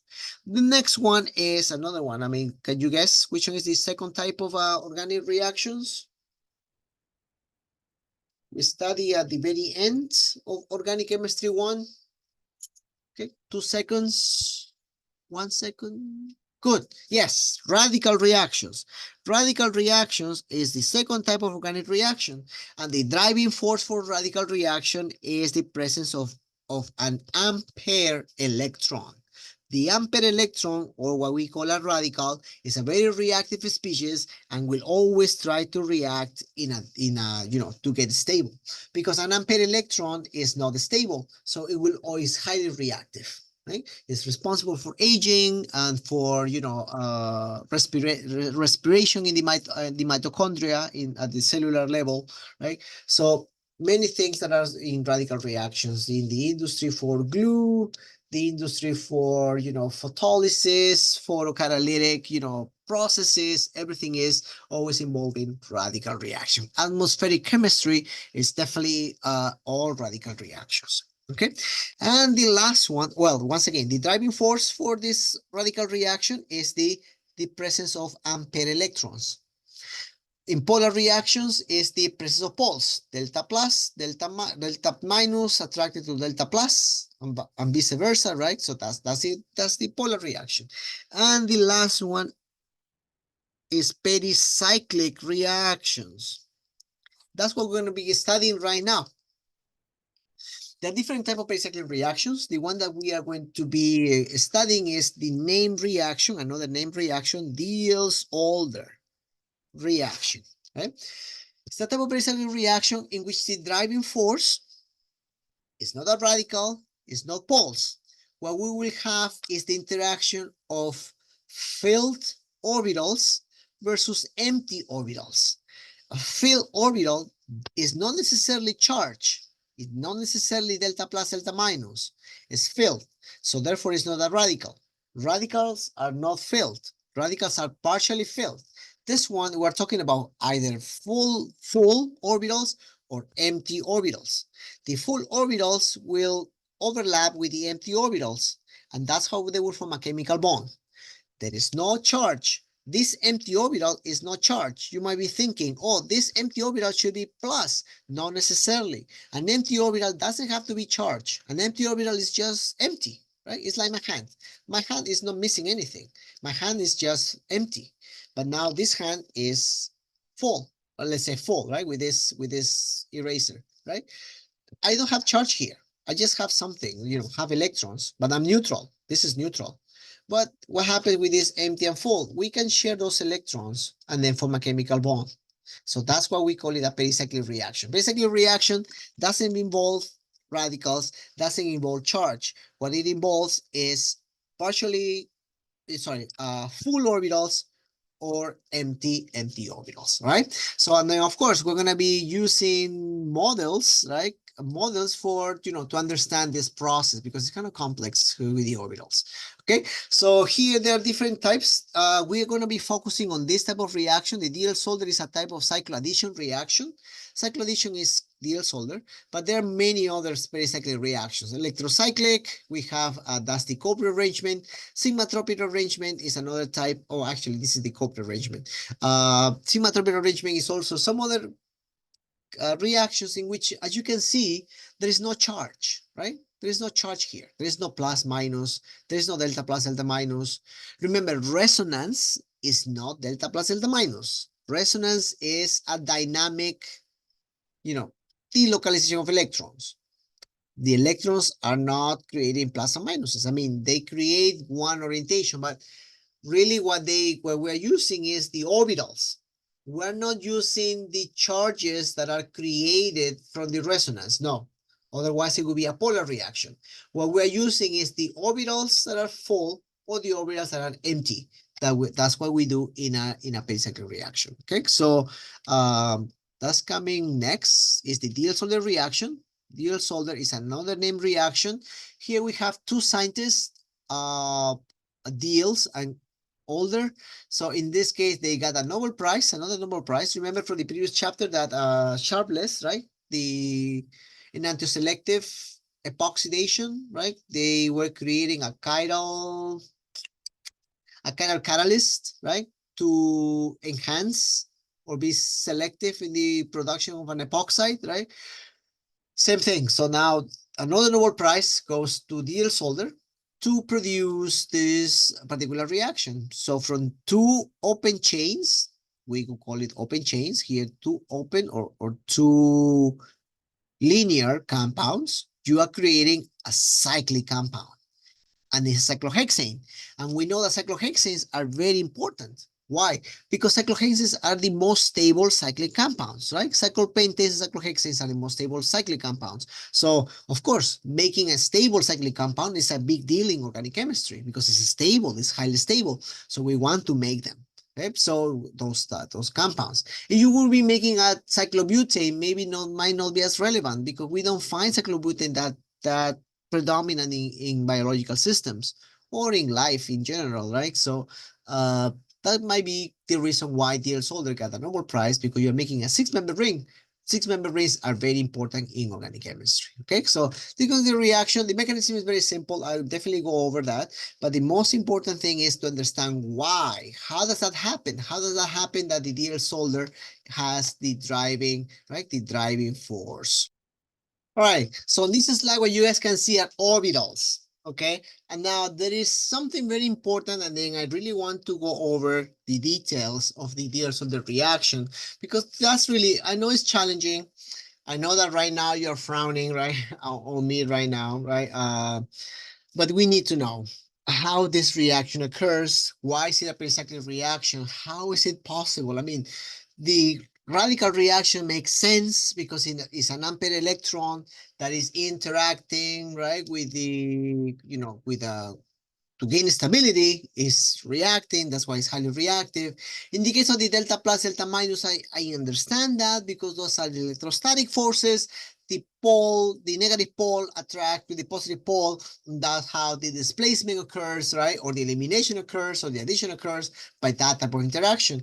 But now it's a little bit more complex to understand the orbital thing, right? The full orbital versus the empty orbital. And then right now what you guys have in front of you is the orbital, right? How the Diels-Alder occurs between a diene and a dienophile. But before we go into the details of the diene and the dienophile, we will have to revise or remember orbitals, okay? MOs. I know it's not your favorite. I think that I know that we also covered it in Organic Chemistry 1. MO means molecular orbitals. And we will go over that, okay? Let's go to the very basic. I'm glad that, I have the opportunity to use recordings so you guys can watch it and rewatch it later on. Let's do the MO of H2, okay? H2 will have, right, H and H, H has one S, those are the orbitals. We're doing the conventional, the most basic. Okay, one electron, they combine and they form what we call the bonding orbital. And they also, to compensate that low in energy, they have to create a high energy, what we call the anti-bonding. Okay, the anti-bonding orbital. So now these two, right, these two electrons, of course, they occupy the lowest energy. What happened with this? This one is empty. Okay? This orbital is empty. The bonding and the anti-bonding. Okay, so that's what we call the bonding orbital, the bonding MO. And this one will be the anti-bonding MO. Two types of MO, right? Bonding and anti-bonding. That's how the electrons they gain, or the molecule, the H2 is more stable, right? That's why H2 exists as a diatomic molecule rather than a monatomic. Why is that? Because the electrons, when they get together in a molecule, they lower their energy. But of course, they get another orbital that is empty, but it's high in energy. But that's why it's high in energy and it's empty. That's how you stabilize, right? So basically, what I'm trying to do, creating two orbitals, one more stable than the other. But, of course, as long as I keep the more unstable empty, I'm okay. The molecule still survives. All right. So now, this one is the beginning. This one is for the beginners, right? For the beginners in terms of MOs, right? But now, what I wanted to tell you is that when this one is with H, with hydrogen, which is very small. But as you guys go higher in number of electrons, of course, you are not going to have only one bonding. Maybe you will have 3 or 2 bonding MOs, or 3 or 2 anti-bonding MOs. So for those, we call them in a different ways, right? So we call it the highest occupied, the lowest occupied, the highest unoccupied, and the lowest unoccupied. Okay, I mean, like, for, the lowest in energy, unoccupied. So for example, this one, I will call it the lowest unoccupied, because it's unoccupied, it's empty. Why the lowest? Because it's the lowest in energy. Well, professor, but it's the only one. How could you call it the lowest? Yeah, it's the lowest. It's the only one, but it's also the lowest. Right? It's the lowest in energy of the unoccupied. Is the lowest. So that one we'll call it LUMO. Lowest unoccupied molecular orbital. What about this one? This one is occupied. So it could be any of these two. Is there anybody lowering energy? No. So to me, this could be my highest occupied, because there is nobody under. So it would be my highest occupied molecular orbital. Okay, and that's exactly what happens in the Diels-Alder reaction. The HOMO of one molecule interacts with the LUMO of the other molecule. Remember in the other slide, we were calling it the diene and the dienophile, right? The HOMO, right, of one will interact with the LUMO of the other one. Okay, now to complete this, this initial, understanding, I want to tell you, like, how can we graphically understand this, HOMO-LUMO, right, situation is by the orbitals. So here you have the 1s. Remember that the s, they are circular, spherical. So when they get together in an MO, we have then the two s's, right, on the same phase. That means that that's how I tell that this MO is stable, because those two are on the same phase. What about this one? How can I represent this one as anti-bonding? Because one is color and the other one is empty. What does that mean? That means that they are not the same. They are not on the same phase. So phase, right? Phase as phase. Okay? So there is a node. That's a node that separates, right, the two phases. Here there is no nodes. No nodes. A node is really a division, right? Division between the two. For example, here, my two phases. Here, there is no node. I will call that my two phases are bonding. But if I do this, they're both phased. But now there is a node. Where is the node? The node is right here in the middle. They're both phased, my fist, right? But one is, right, inverted. So that's anti-bonding, right? They're both like that's bonding, anti-bonding, bonding, anti-bonding. I can do the same thing. That one will be bonding, right? But if I do that, that will be anti-bonding. Okay, makes sense, right? So that's what we have for hydrogen. But now, when we work with diene, that's different. Because now we're not talking about only two atoms. For H2 was easier because it's two atoms. But now we're going to be talking about four atoms, four carbons, C, C, C, C. But the good thing is that we are only going to be talking about the pi system. Remember, this chapter is about pi system. So we're only going to be talking about the p orbitals. P orbitals. Okay? So p orbitals, how do they work in the p orbitals? The p orbitals, we will have, right, they're divided into two CCs, C double C, and another C double C.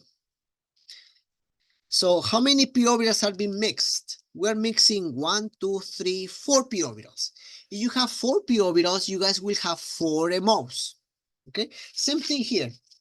How many s orbitals? We had 1 and 2, 2 s orbitals. How many MOs? 2 MOs. 2 atomic orbitals, 2 MOs. 4 p orbitals, 4 MOs. Okay, so we'll have 4 MOs. 1, 2, 3, and 4. Okay. All right. So how many electrons in total? How many pi electrons do I have here? 2 double bonds, right? 2 double bonds. Each double bond has 2 electrons. That means 4 pi electrons. Okay, let's put the 4 pi electrons right here. Now let's do the MOs. So four P's. 1, 2, 3, 4. Let's make them all in phase.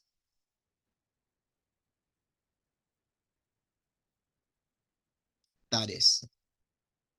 Do you see any note? No. Okay.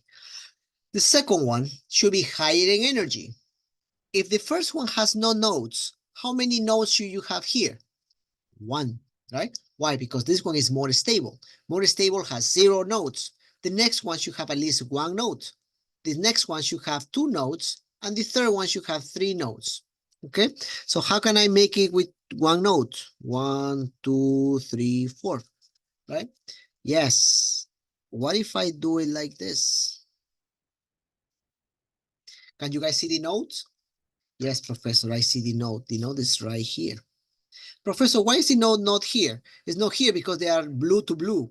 Blue to blue is no node. Here is blue to white. There is node. White to white, no node. Right? That's how you guys recognize the nodes. It's like white to white, no node. White to blue, node. Okay, node. Here is blue to blue, no.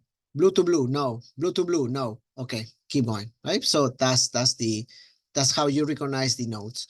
Next, if this one has 1 node, the next one should have 2 nodes. 1, 2, 3, 4. Ting ting, ting ting, ting ting, ting ting. Okay, Professor, I can't see the nodes. Okay, let's do it. Blue to white, node. White to white, no node. White to blue, node. Can you guys see the 2 nodes? Yes, Professor, good. Okay, I'm glad. Next one. Well, same, right? Now, if this one has 2 nodes, now I need to have 3 nodes. Okay, bling, bling, bling, bling. Right.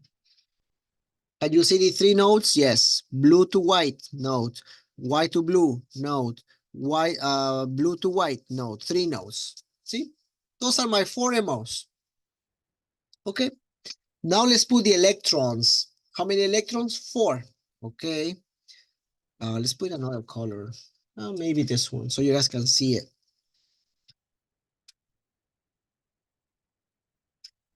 Okay, 4 electrons. That's it. So those are my bonding, and these are my anti-bonding. See, the bondings are lower in energy, right, than the original orbitals. They are 2 below. And that's also what is given by the resonance, right? It lowers even more the energy.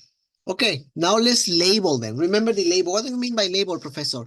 The LOMO, HOMO, HUMO, LUMO. Okay? So what would that be the name for this guy? This guy is occupied. It's occupied, right? If it's occupied, then what happens? Well, it's occupied, so it has the O, MO. But is it the lowest or the highest? It's the lowest, right? Because there's somebody higher than this one. It's higher. This one is higher. So this one will be called the LOMO. Lowest occupied molecular orbital. If this one is the lowest, that means that this one is what? This one is the highest. That's the highest occupied molecular orbital. Okay?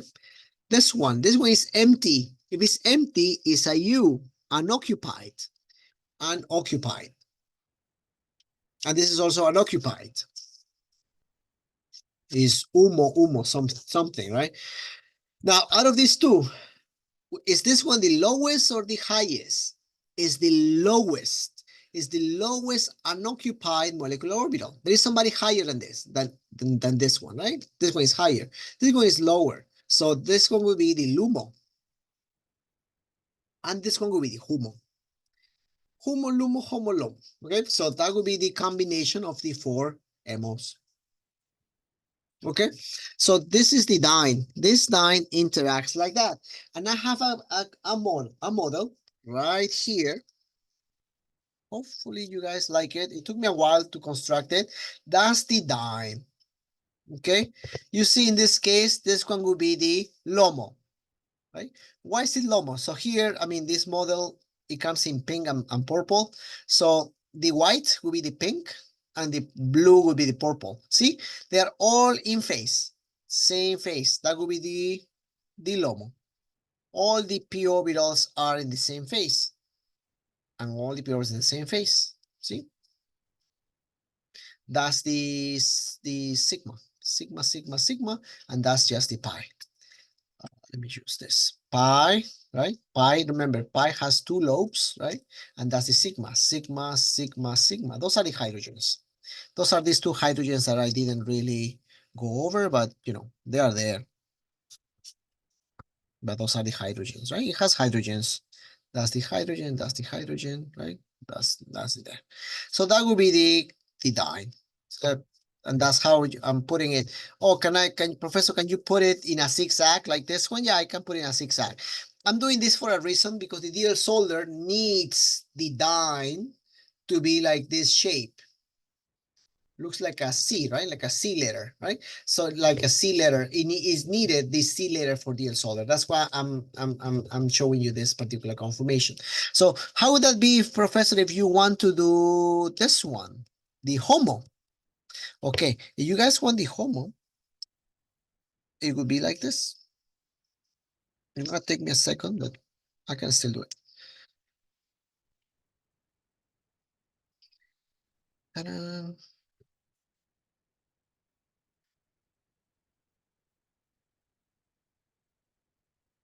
Yeah, this one will be the HOMO. These two are in phase. See, let me show you. These two are in phase. These two are in phase, which is what you guys see here. These two in phase, blue. But the next ones are white or pink. So there is a node. Here there is a node. See? Here I'm cutting with a node. There's a node here. This one will be the HOMO. The HOMO of this dye. Right? You see the dye, right? So here C double C, C double C, but they're only just like this, right? One is like that and the other one is like this. So that's how you have this particular kappa. Make sense? Okay. Yeah, I can't really show you well, actually I could. Technically, I could show you the LUMO, right? Because these two middle ones, right? These two middle ones will be on phase, and this one will be single. Yeah, they all can be represented, but you know, you guys get the idea from the model, right? So where is the node? Here you can see the node, because these two carbons are talking to each other, same phase. These other two carbons are talking to each other, same phase, but they are not. The two pi systems are not talking, so that's why they are higher in energy. Still stable, but you know, not as stable as the one that they have everything in the same phase. Okay, makes sense? Okay, hopefully, yeah, we are good with this. All right. Okay, now let's continue, because now remember that we are having a diene and a dienophile. This one, of course, is the diene. And what is the dienophile? The dienophile is it's a simple alkene, okay? The diene is a diene. The dienophile is a conventional alkene. But do alkenes also have homolumo? Yes, they also have homolumo. So let's do the C double C. And I'll show you right now the C double C. That's the C double C. In this case, they are not on phase. They are, right? You see pink, purple, purple, pink. What if I rotate it? Now they are on phase. This one is same phase. So I can complete it. You guys gonna see it better. That will be the same phase. Yeah, good. See, same phase. Something happened. Ta-da. I think I put it wrong. That's okay. You guys see the point, right? So, yeah, I did. I think this is an sp3 carbon. All right. See, that's the on phase. Yep. So CC is the same. I can do the same idea. C double C. If I have two p orbitals, that means I have two MOs. Two MOs. 1, 2, 1, 2. The lowest, of course, will have no nodes. Therefore, like this. And this one will have one node. How? Like this. How many electrons? 2 electrons, right? The pi system has 2 electrons, 1 and 1, therefore 1 and 1. What will be the name of this guy? This one will be the HOMO. And this one will be the LUMO. And that's where the magic occurs, okay?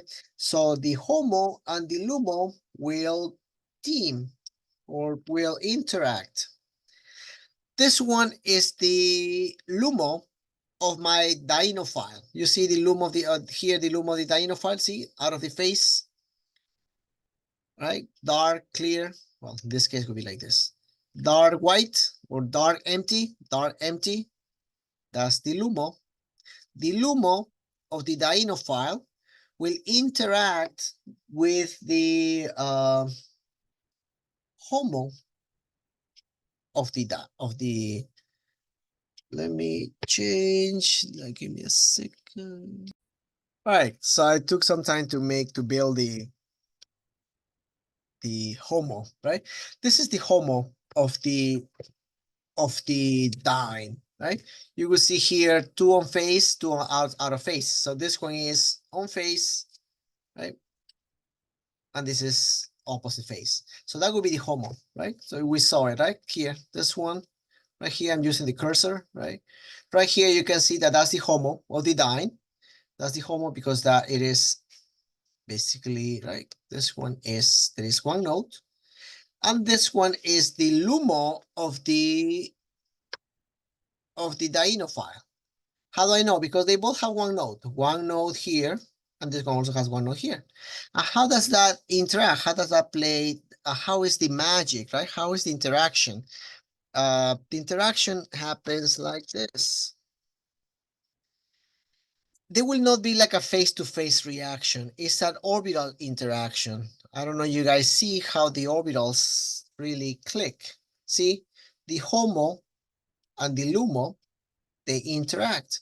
Why? The purple interacts with the purple, and the pink one interact with the pink one. So that's how they interact. So they click. The reaction is not face to face. It's actually from the top, right? The dine lands on the dienophile, but they land in such a way that the orbitals click. See, the purple with the purple with the purple and the pink with the pink. That's how they collapse, and then that's how you form. Actually, it clicks like this. That's how you will form the 6-member ring. See how it is, right? This one is the dine. This one is the dienophile. The reaction is not face to face. It's actually one coming from the top, landing at the bottom, and then that's how you form the cyclohexane. You guys can see the 6-member ring right now, right? 1, 2, 3, 4, 5, 6. 6. With the orbitals, that's possible only because the orbitals click, right? This purple clicks with this purple, and the pink clicks with the pink one. So that's how you form the 6-member ring, and you form your cyclohexene. Okay, that's the 6-member ring. I know it's a very long explanation. Professor, are we gonna get a question like this? It's really to explain it. But technically, guys, we should be able at this point in organic chemistry to draw the MO. I might ask you to draw the MO of the dine or the MO of the dienophile. We should be able, and then also in the case of the dine or the dienophile, to label which one is the LOMO, which one is the HOMO, which one is the LUMO, which one is the HUMO. Okay, or in the case of the dienophile, which one is the HOMO, which one is the LUMO. Okay, to draw it. Okay, so not only about or do the sketch, right? Sketch the orbitals of the LOMO. If you sketch the LOMO, they all have to be same phase. If I tell you sketch the orbitals of the LUMO, okay, you have to sketch this. Sketch the orbitals of the HOMO, okay, this one, right? And for the dienophile, it will have to be this one for the LUMO and sketch the one for the HOMO. Okay, not necessarily you have to draw the full scheme, right? So, but you can be asked sketch the LOMO, sketch the HOMO, the LUMO, or whichever is the case. All right, makes sense. All right, so now that we went over the abstract part, hopefully these models help you to understand, right? It's very, very useful, these models. Like they show you how the orbitals, they click. Okay? So the reaction really goes like this. See, the purple with the purple and the pink with the pink. That's how the Diels-Alder occurs. That's how they close in a six-member ring. Let's see what the slide has. The slide has something very similar. See, that's the dine. That's exactly what I had. I mean, I don't know, you guys can see this. Let me see if I can enlarge this, please. Yeah. You see, it's exactly the same thing. This one. That's what you guys have. Let me get my pointer. Yeah. Yep. So here is the six, right? It's 4 carbons, 1, 2, 3, 4 carbons, and they are landing, right? You see how they are landing on top of the dienophile. The dienophile is waiting. This dienophile is this one right here. And they will become a sigma bond. These two will make these ones that I'm hitting to each other, they will form a sigma bond, and this will also form a sigma bond. But it's very important that they need to have this homo-LUMO interaction. Now, which one is the one that is full? Which one is the one that is empty? Yeah, of course, you guys can see it from the scheme, right? In the scheme, the HOMO is the one that is full. The HOMO of the diene is the one that is full. And the LUMO of the dienophile is the one that is empty. So that's why the diene that is full lands on the empty LUMO of the dienophile, because this is empty. This orbital is empty. So by landing, it will sit on it, right? And then it will definitely fill it, right? It will fill it up with the electrons that HOMO has. So what is the gain of that? So the gain is that, remember that you're putting is HOMO, right? Is HOMO, those electrons are HOMO, this one. They are higher in energy. You're putting the higher energy in a LUMO, so lower energy. So you're bringing down the energy of these guys into this one, which is a LUMO. So you bring down the energy. That's why this reaction occurs, because of the you're bringing something from higher energy to something that is lower energy. And that's one. And the second one is because you are producing a compound that is relatively stable, which is a cyclohexane. We know cyclohexanes, they are stable because of the angle, because of the stagger, right? Conformation of all the carbons or all the CC bonds in the ring. Okay. All right. So let's continue with the, let me get this smaller. Can I get this smaller, the regular size? Yeah. All right. All right. So we have a diene and a dienophile. The dienophile is called like that, right? Recall the ending for nucleophile, electrophile, right? They are dienophile means a diene lover. So the dienophile will get attracted to a diene. In our case, our conjugated diene, 1,3-butadiene, right? It will react with the dienophile, which is a alkene. Okay, they will react. They will interact, right? Those carbons with the MO system that I show you, and then they will form a six-member ring. So the mechanism is, this is what I show you, right, with the models, and you will form a six-member ring. You can count 1, 2, 3, 4, 5, 6. I see, I'm not lying. So you will always form cyclohexenes with a double bond. If by any reason in a problem, in a mechanism, in a synthesis, on a reaction, you see that the product is a 5-member ring, 7-member ring, 8-member ring, 4-member ring, those compounds, those rings can never be created from a Diels-Alder. Diels-Alder only creates cyclohexenes. Of course, that cyclohexene can be reduced, right? You could H2PD, you can get rid of it, but it has to be a 6-member ring. No matter what, it has to be a 6-member ring. Okay, I want to be clear with that because that's very important. So here's what happens with the Diels-Alder.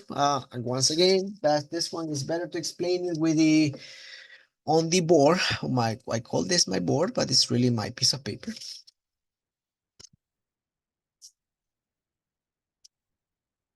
I have a diene. That's my diene. It's very important that you're putting in this conformation. This is called the S-cis conformation. Okay. Why? Because the normal, the one that we see is the S-trans conformation. That's the S-trans. So this is the conformation for dienes. Remember that for alkanes, we guys had the staggered eclipse, right? That's for open chains, for alkanes. Alkenes, they also have their conformations, okay? Especially the conjugated dienes, the 1,3 dienes. The 1,3 dienes also have the conformation. It's only that we don't study them that deep because we only see them in this chapter. So it doesn't really make sense to study, over and over or give a full chapter, only a little bit in this particular chapter. So dienes or 1,3 dienes, 1,3 dienes have two conformations, S-cis and S-trans. And you can see the S-cis, right? So this one is the single bond. The single bond has the two double bond cis. That's why it's called this S-cis. And here, the single bond has the two double bonds trans. That's why this is called the S-trans. The requirement for the Diels-Alder is that the diene should be able to adopt the S-cis conformation. Okay, now let's go to the mechanism. Now, knowing that, let's do the mechanism for this reaction. And you guys have a diene, sorry, the dienophile. And this one is what's going to happen. I mean, very, very, very attentive, please, about this mechanism. This pi bond forms a sigma bond here. This pi bond forms a sigma bond here. And this pi bond moves to form a double bond here. Okay, see, what is the outcome of that? So a pi turns into a sigma. A pi turns into a sigma. A pi turns into a pi, right? So there is no effect. So really the final outcome of this reaction is that you are converting two pi bonds of high energy into a sigma bond of lower energy, more stable. That's why this reaction is so important. High energy bonding is converted into lower energy bonding, which is pi bonds. Okay, so what will be the final product for this? This double bond, right? You see, this double bond goes, and then now you form a sigma. This double bond goes sigma, and this one moves here. That's your cyclohexene. Okay. Professor, but this is a very simple diene and very simple dienophile. Can we get more complex? Yeah, of course.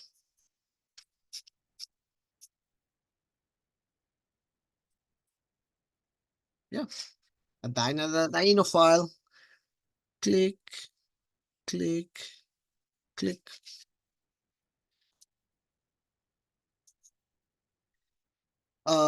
Sigma here, you will guys have a chlorine. And this one will have the double bond. This is flat, right? Don't put any wedges and dashes here, please. There is no wedges and dashes on an sp2 carbon. This one is the only one that can be wedge or dash. In this case is wedge, but you can also produce the enantiomer, right? Because the wedge, chlorine wedge, depending on how, right? How it is formed. It can be like that. Oh, but you can also do it the other way. Actually, you can have two products here. That's very interesting. Because you might be saying, like, Professor, what if I flip it, right? If I turn it, can I also make this compound? Yes, you can actually also make this compound. You're totally right. This one, right? Because here I'm clicking the diene to the dienophile, right? With the chlorine pointing up. But I can also put the chlorine pointing down, right? It's like here with the chlorine pointing up, but I can also do it with the chlorine pointing down. So you can get two products here, plus the isomers, right? Plus the stereoisomers. So you can get, be careful because you're right. So it can be two products that you can get with the chlorine. I'll try not to give you this because it might lead you to, some confusion. I will try to make this guys, with double substitution, symmetrical. Yeah, my goal is really not to trick you or complicate the reaction. I mean, as long as you guys know the Diels-Alder, that's really enough for me. Okay. Okay, so that's the mechanism for the Diels-Alder. There is really no much, it's no big deal, really, the mechanism, but we have to show the three arrows.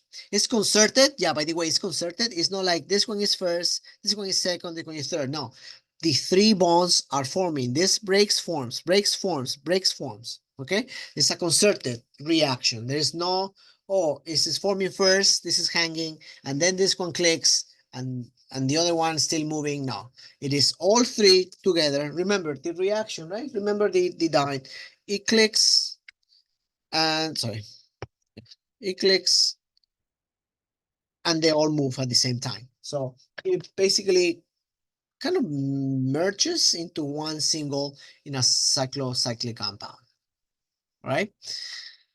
Okay, let's keep going. Okay, the dienophile, those are the three arrows as you can see it. These reactions need a high temperature. Yeah, that's the only thing, need a high temperature. Why, Professor? You just said that that reaction is very favorable. That means that it has, you're really forming very good, very good products that are more stable, six-member ring, and also that you're forming, converting pi into a sigma bond. Yes, but the problem is that you are fighting against entropy. Entropy is another parameter that is very difficult to overcome in the sense of, spontaneity of a reaction. Remember, the spontaneity of a reaction, which is called delta G, depends on entropy and enthalpy, right? Two things. So from the enthalpic point of view, it's good because you're forming more stable bonds. But from the entropic point of view, it's not that favorable because you see you're going from two molecules or two species to one species. So you are decreasing the chaos. You are decreasing the disorder. That's bad for the spontaneity of a reaction. Remember, the spontaneous reactions, they always like disorder. So that's something that it goes against the Diels-Alder. To fight that entropy loss, that's why you have to compensate it with heat. Okay, the heat is the one that is added, so it's really high temperature. So I don't write in my reactions, my exams, I don't normally write the actual temperature. I write a triangle. Triangle is a abbreviation of heat, or I can just write heat, simply heat. Right? So that's the simplest Diels-Alder, 20% yield. But you enhance that reaction, that percent yield, by adding an electron withdrawing group. COO is electron withdrawing, halogen is an electron withdrawing, cyanide is electron withdrawing, nitro is an electron withdrawing group. See, here there are many electron withdrawing groups that they favor the reaction. See, this one is a really low yield, and this one is a very high yield. Why? Because you're adding an electron withdrawing group. Why do we need an electron withdrawing group, Professor? We need an electron withdrawing group because remember, the dienophile is the one that has the LUMO. The LUMO is the empty orbital. So this electron withdrawing group will make it even more empty, right? Something that needs electrons, by putting that electron withdrawing group, it will make this LUMO even more, let's say, like more needy for electrons, right? If I put an electron donating group, actually it's not. The reaction will go slower, right? So I don't need, we need any of these groups. I added also nitro, I added halogens, right? Those groups are good for, for the Diels-Alder. They made the reaction faster. Okay, that's something very important. And also something very important for the Diels-Alder is that the stereochemistry is preserved. What do you mean by preserved? Preserved means like if your dienophile is cis, the product is also going to be cis. If the dienophile is trans, the product is also going to be trans. Okay, alkynes can also be used for the Diels-Alder as a dienophile, but you see, you will only use one pi bond. The other pi bond will not be used. Okay, and then you just preserve the same, the same substituents, and then the other pi bond remains intact with no change. Okay, that's another reaction, right? For two nitriles, we know that nitriles or cyano groups, they are electron withdrawing, so they will make the reaction very spontaneous, really quick. So also with very high yield. So you guys will produce two, the reaction will occur in a Diels-Alder fashion. And you get the enantiomer, right? Because this molecule is not symmetrical. There is no plane of symmetry. So you will produce the enantiomer. Okay, so that's what I was mentioning before, the S-cis and the S-trans, right? So the S-cis is less stable, it has higher energy, but Diels-Alder needs that. You cannot have the Diels-Alder with an S-trans. So if by some reason you guys have your diene, right, the 1,3 diene, you guys have it in a locked conformation like this one, the reaction does not proceed, right? Why? Because there is no way how this compound can turn, right? This one. There is no rotation. You cannot rotate it. If it's an open chain, then it does rotate. If the diene is fully embedded, right, in a ring, it works. But if it's partially in and partially outside of the ring, then it doesn't work. It has to be or either fully in or be in an open chain. Okay. That's for bicyclic compounds. That's what we will make with bicyclic compounds. But I want to make sure that we understand. I don't want to leave you guys, lost with the Diels-Alder, right? Remember that electron withdrawing groups, right? We have, I think that it was ketones, aldehydes, carboxylic acids, cyano groups, nitro groups. I was also mentioning halogens, right? They are electron withdrawing groups. So they favor Diels-Alder. They're good. They favor Diels-Alder on the dienophile. Remember that, please. Dienophile.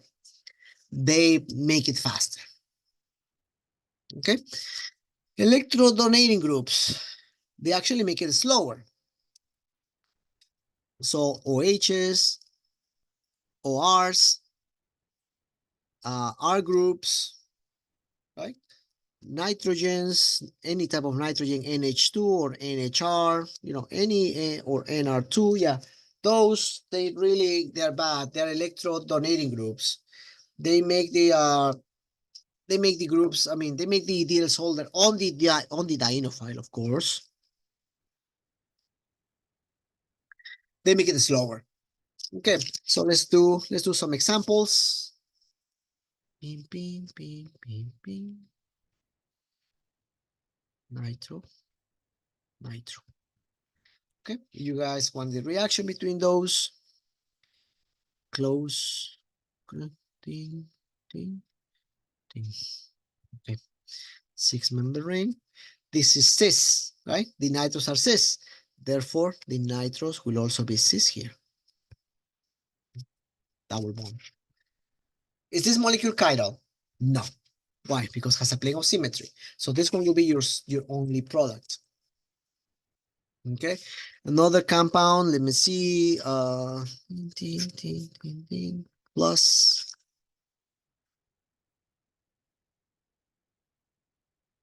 Yeah, this one still works. Oh, let's do one trans.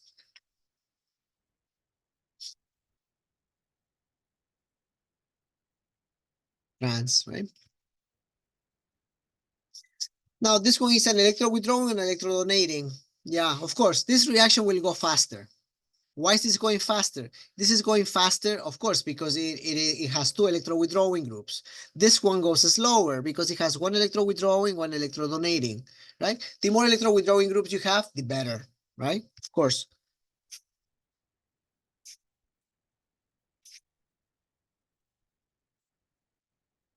CH3.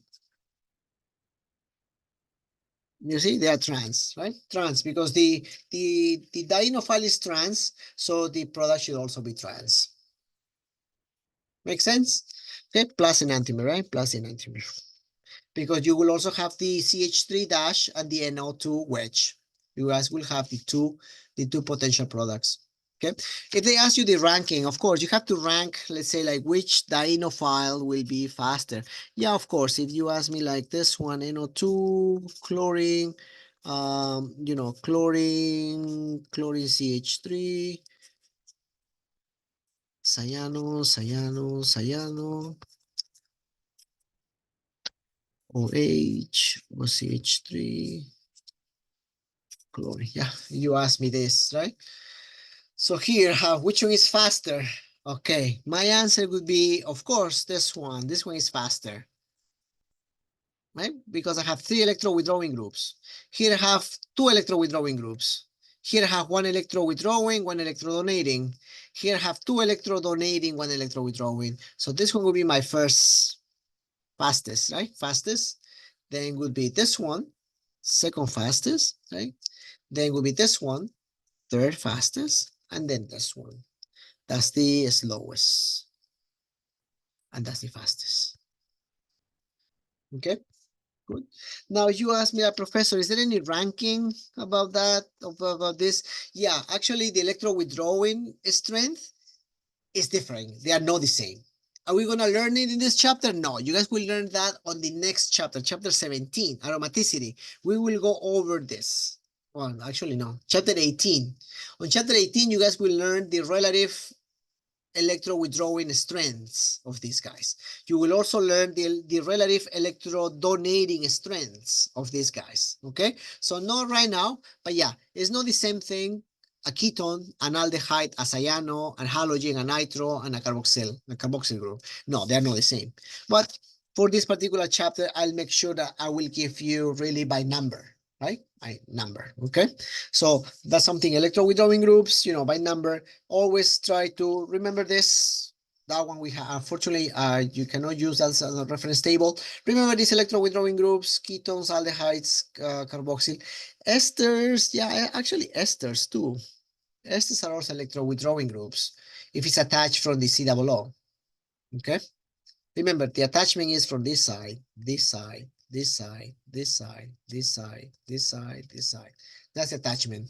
Same thing, the attachment is here, here, here, here, here, here. If it's attached from this side, the double bond, then it's electrodonating, donating.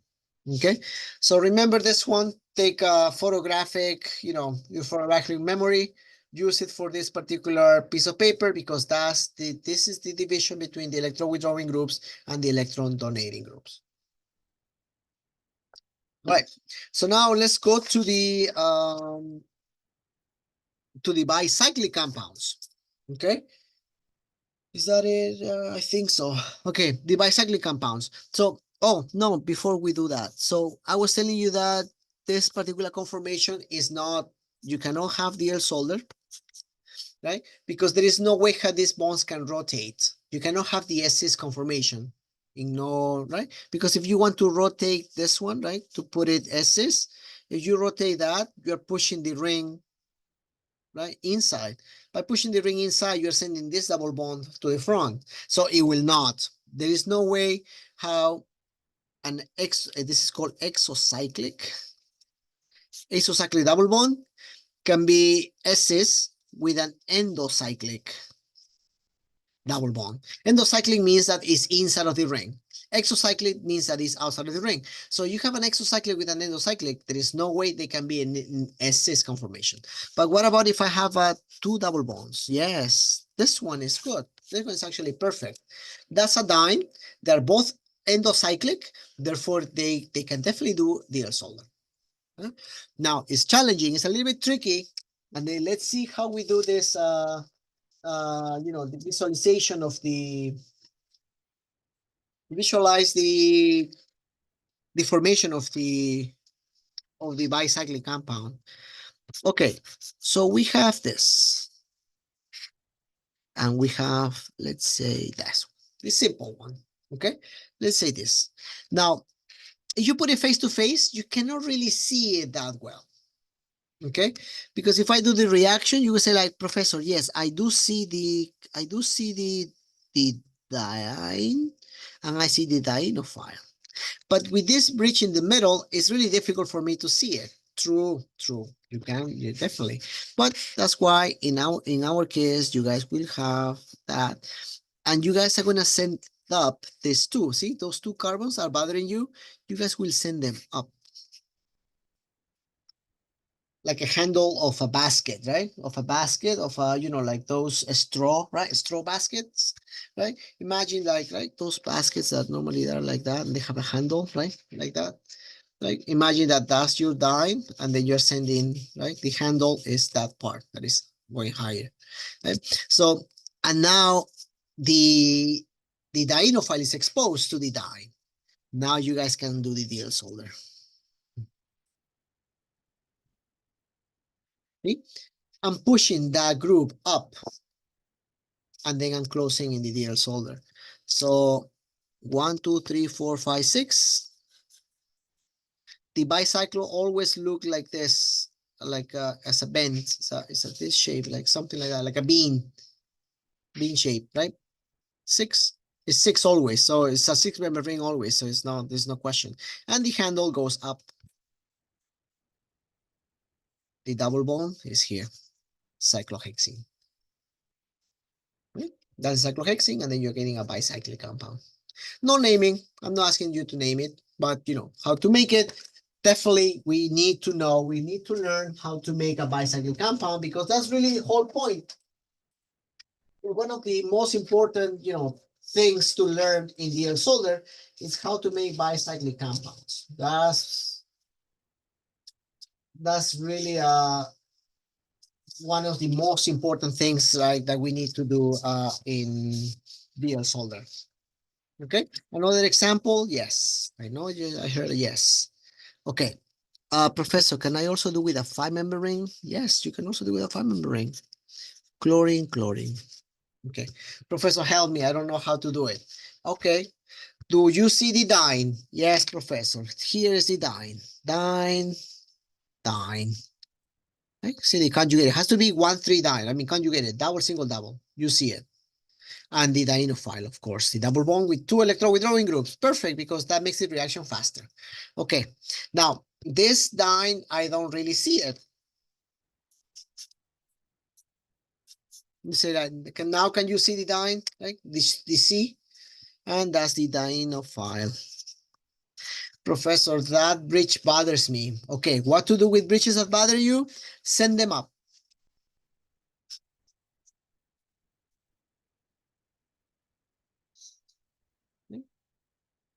I'm not breaking anything. I'm not changing anything. The C, the diene is intact. The diene is intact. The only thing I'm doing is this bridge, right? This carbon sending up, send it up. And then now I have my Cl. Diels-Alder, Diels-Alder, Diels-Alder. Always the diene forms this shape, always.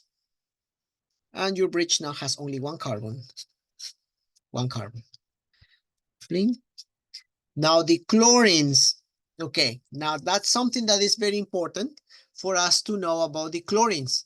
Because remember that the chlorine have to be cis. Yeah, the chlorine can be cis. But in bicyclic compounds, we don't have axial equatorial. Do you guys recall on chapter 4, we were studying cyclohexanes?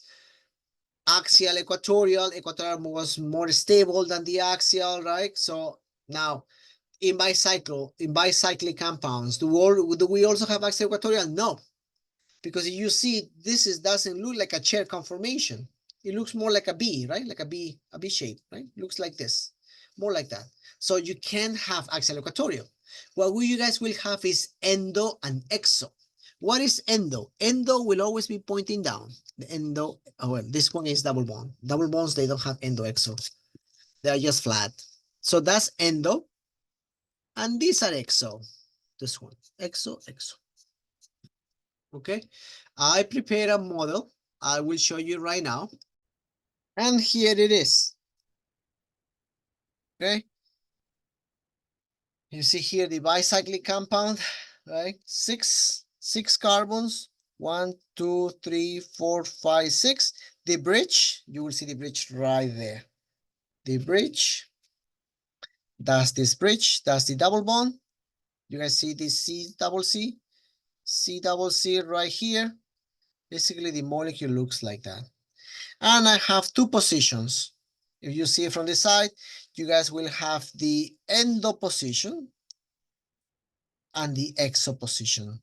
The exo are sticking out. The endo are pointing down.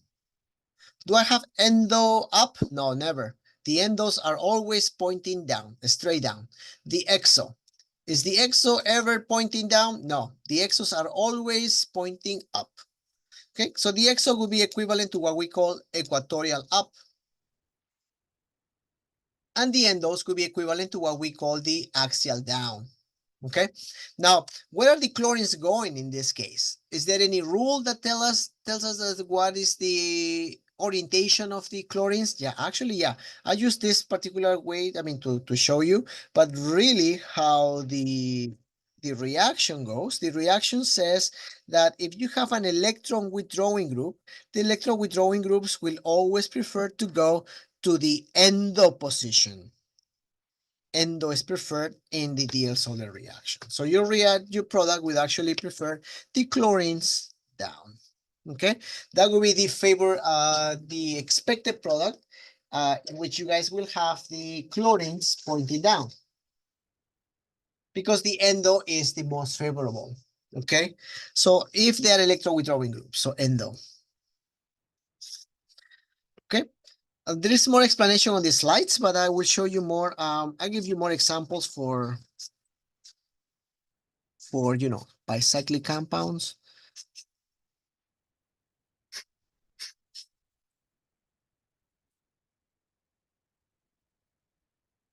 Okay, for example, in this particular reaction, let me know. Okay, I put it in a way that you guys can see it better. I'm saving some steps. Okay, always the bicyclic start with that template, and now my bridge has 2 carbons. Okay, double bond here. If you want, you can number it, guys. So that's really not an issue. A, B, C, D, A, B, C, D, E, F, E, F, right? Double bond goes between B and C. B and C have the double bond, see? And A bonds to E, A bonds to E, D bonds to F, D bonds to F, right? Now we say that in this case, well, in this case, they are trans, chlorine and nitro are trans. So they can be both on endo. One will have to be endo, one will have to be exo. So the chlorine, let's make the chlorine here exo. So the nitro would be endo.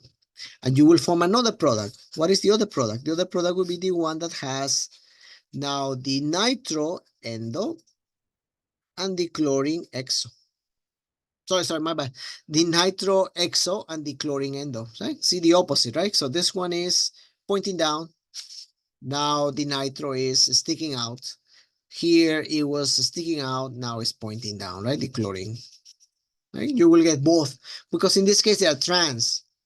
In the previous case, you guys will get in both endo, because they were cis. Of course, they want to be on the same endo position because it's more stable. But in this case, that is trans, you guys will get the both, right? One endo, one exo, the other exo, the other endo. So you guys get the two products. Okay, so let's see what it says on these slides. So we're about to wrap up, yeah, to finish. All right, so alkynes, yeah, you can also have with alkynes. I'll give you a few examples with alkynes in a minute. Okay, that's the cyclopentadiene. That's actually, we will have an experiment on Diels-Alder. We're using cyclopentadiene. Cyclopentadiene, you can see that since this is trans, right, it will go to, to endo-exo, right? One endo, this one is endo, and the one is exo. In this case, you have only one product. Why? Because the molecule is symmetrical. So if you put this one endo and this one exo, it's the same, because the molecule, right, there is no other groups. In our case, in our previous case, it was different because you guys had a nitro and a chlorine, so it's not symmetrical, right? So you guys have that. Here you guys have endo versus exo. Endo is favorable, is the major product, versus the exo, which is the minor product. Okay, so endo sink to the larger bridge, exo anti to the larger bridge. Exo is more stable. My bad.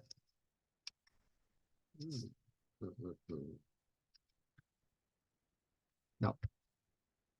EXO has a larger activation energy, so it's more difficult to overcome. So the endo is more, erase what I said. It's not the endo is more stable.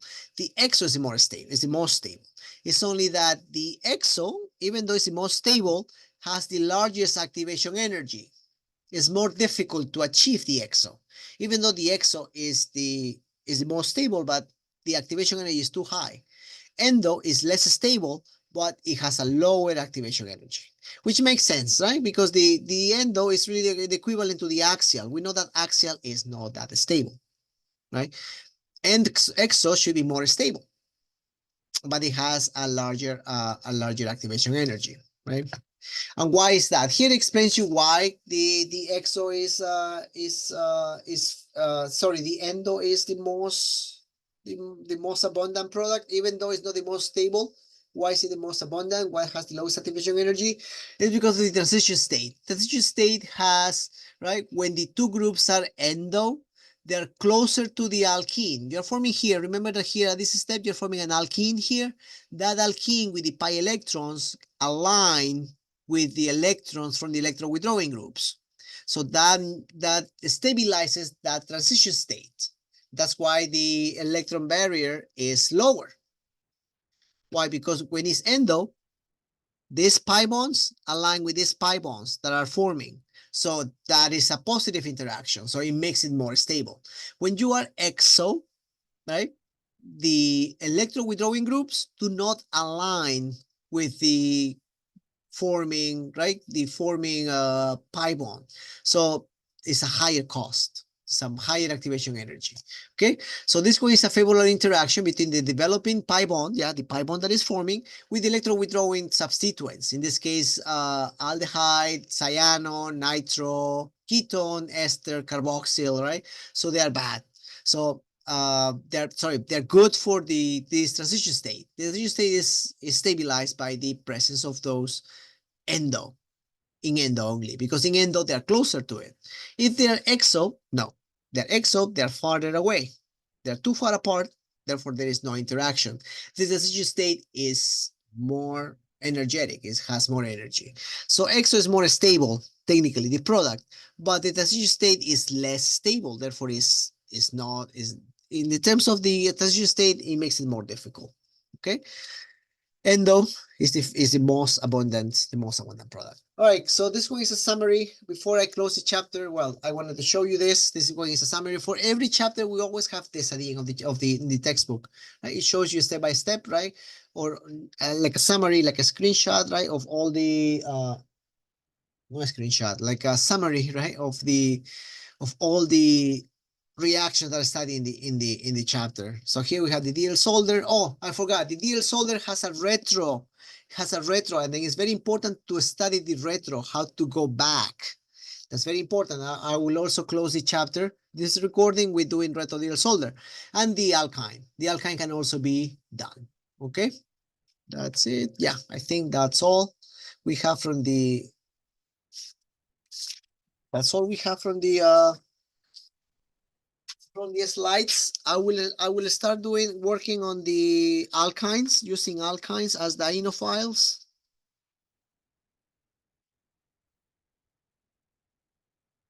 Alkynes as dienophiles. Let me see.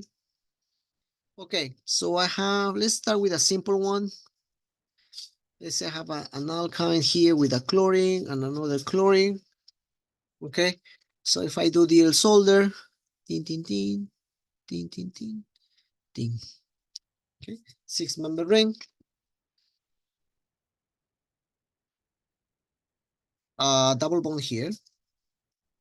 This one retains this double bond. That double bond is right there. And of course, it has the chlorine. This is flat. Don't put any wedges and dashes because this chlorine is sitting on a double bond. Chlorine is sitting on a double bond. Double bonds are sp2. sp2 are planar. So therefore, don't put any wedges and dashes. It's just planar. Okay. Let's do one with a 6-member ring. Cyano. Okay. So if we do that, remember that this one is not the best way to represent it.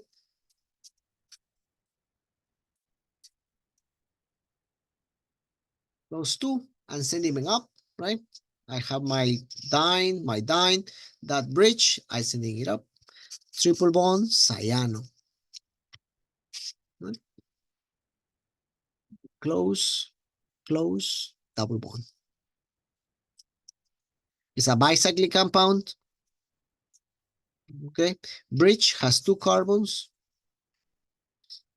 double bond here, double bond here. This is also a double bond, and this cyano would be CN.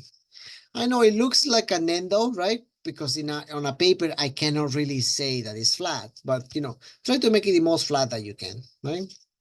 Yeah, that's all what we need for using a triple bond as a dienophile. All right. Okay, now the retro Diels-Alder, that's a very important one. That retro Diels-Alder is like, and then I'm gonna be asking a lot of that on the exam and the quizzes. I will give you a cyclohexane or cyclohexene, and you guys have to go backwards. Okay, so let's start simple. Let's have a cyclohexane, good. Uh,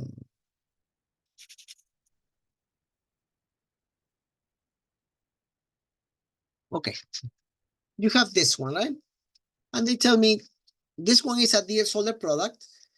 Predict the precursors of that Diels-Alder product. Okay, what you guys will do is do a retro Diels-Alder by doing a retro mechanism.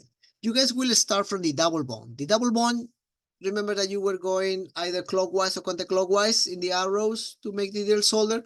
Now you will do the same thing, but let's go like this. Okay, so for this one, I need my eraser. Okay, so this, you guys either go clockwise or counterclockwise. Okay, let me do it maybe with pen first. This one goes here, this one comes down here, and this one goes there. I know right now it doesn't make sense, right? But let me put it in a bigger molecule. Hopefully is helpful this. Oh, okay. What did I do? Okay, this double bond goes there. Okay, erase this, goes there. Now, this sigma bond, right? This sigma bond, erase it, goes here. Erase it,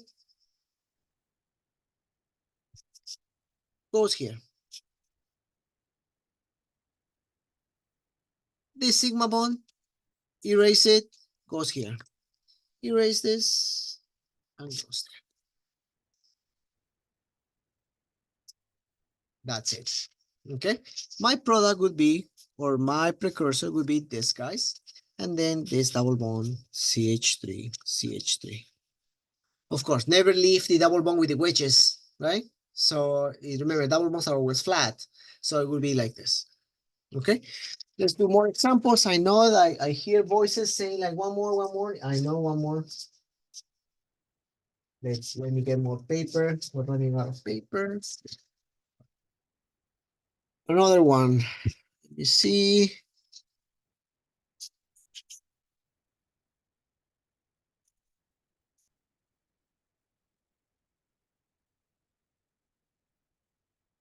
Okay. All right. Let's put it like that. Bigger. I'm doing it bigger just for you guys to see it. I mean, when you guys solve the problem, I mean, there is no need for you to do it bigger. Okay. All I'm just doing for you to see how I'm erasing. Start from the double bond. Push, push, push. Okay, always. Professor, can I go counterclockwise? Yeah, you can always go counterclockwise. Doesn't really matter, right? Right. So, okay, what am I doing here? This double bond, pushed. Okay. Erase double bond, put it on the next one. Erase double bond, next one. Here it tells me erase single bond, put it on the next one. Okay, erase single bond, put it on the next one. Next is telling me erase single bond and put on the next one. Erase single bond and put it on the next one. Not bad, right? Okay. Answer this plus this. Okay. That should be my answer. That's the retro Diels-Alder, right? You see, right? Here, clean, clean, clean, and here with the carboxyl. Those are my two, my dine and my dienophile. Okay. Let's see how do we do with a triple bond. Let's say like I have two double bonds. Okay.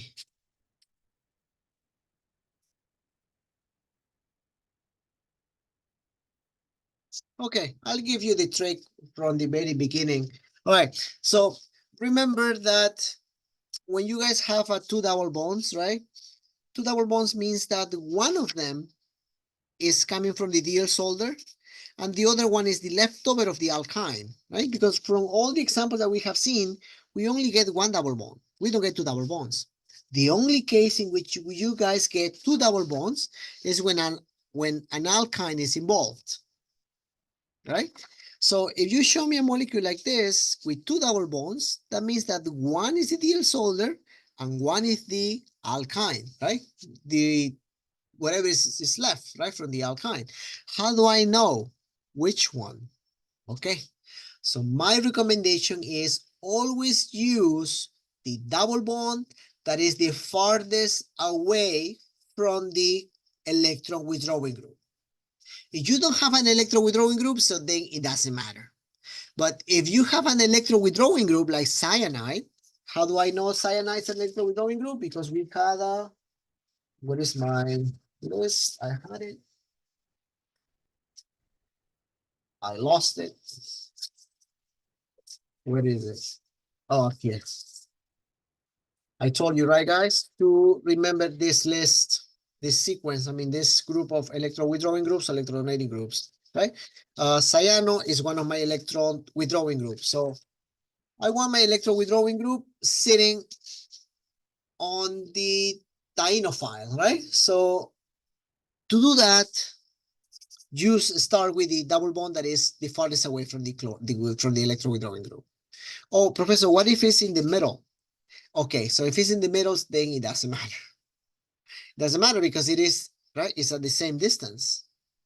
So in that case, it doesn't, I mean, it's not relevant. But you guys can determine, right? Like this one, for example, this one is farther away from that.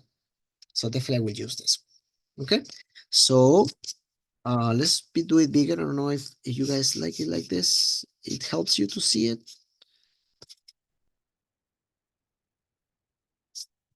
Okay. Oh, yes, okay. I was trying to do the counterclockwise so you guys can see that this counterclockwise also works. All right, so let's see. Double bond erase, put it on the neighbor. Double bond erase, put it on the neighbor. Single bond erase, put it on the neighbor. Single bond erase, put it on the neighbor. Single bond erase, put it on the neighbor. Single bond erase, put it on the neighbor. Okay, great. This is what I have.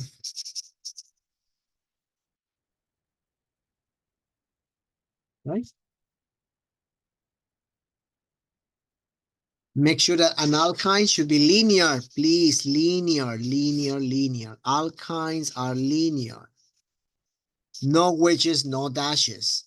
Double bonds, well, in this case, is a cis, right? Has a shape, but never put wedges and dashes on alkenes. I will take points off. I mean, we're in organic chemistry too. So definitely we should know how to draw an sp carbon and an sp2 carbon, okay?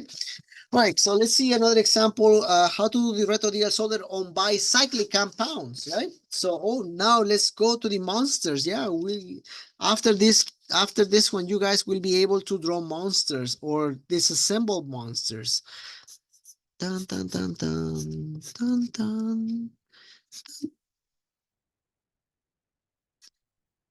Yeah, yeah, okay.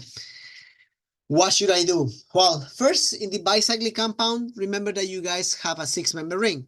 Identify your 6-member ring.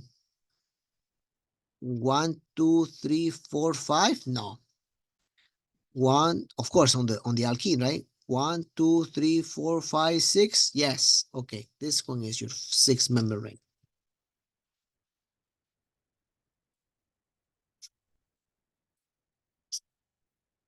That's your six-member ring. Then do the cleavage, right? Bling, bling, bling. Okay. Let me draw it bigger so you guys can see it.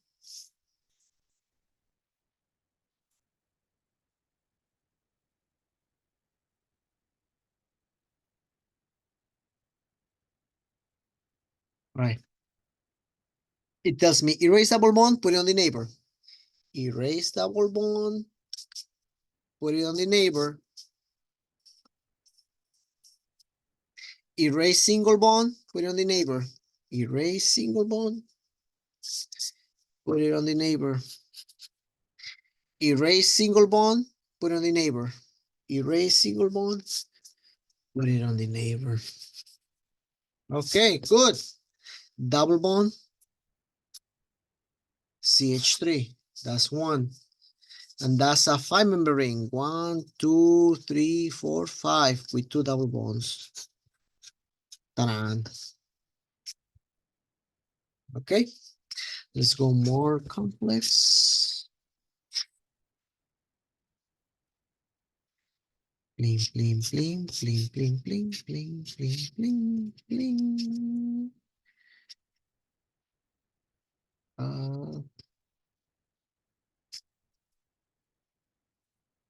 Okay, that's more complex. That's a question that I would definitely ask on the exam, for example. Why? Because now I'm putting a double bond, not on any of these two sides, right? Let's say like these are the wings, right? This is like looks like a dove, right?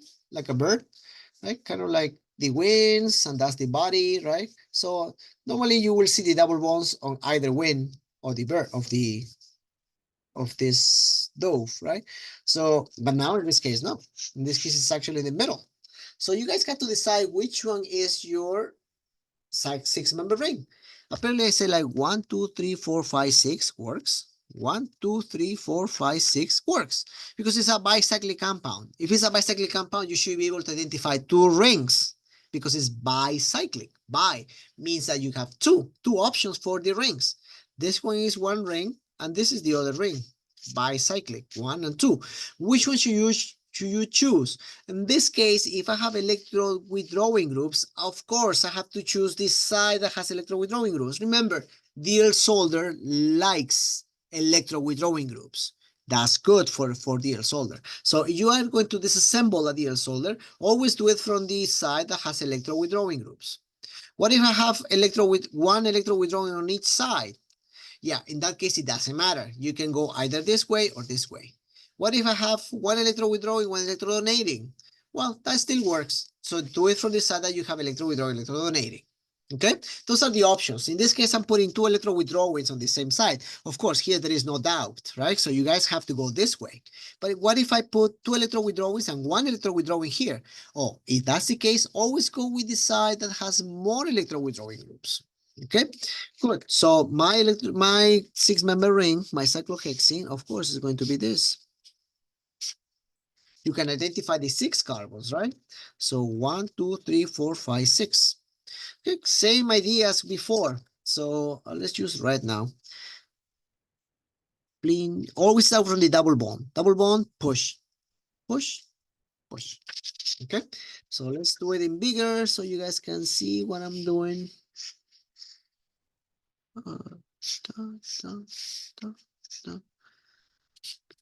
Endo.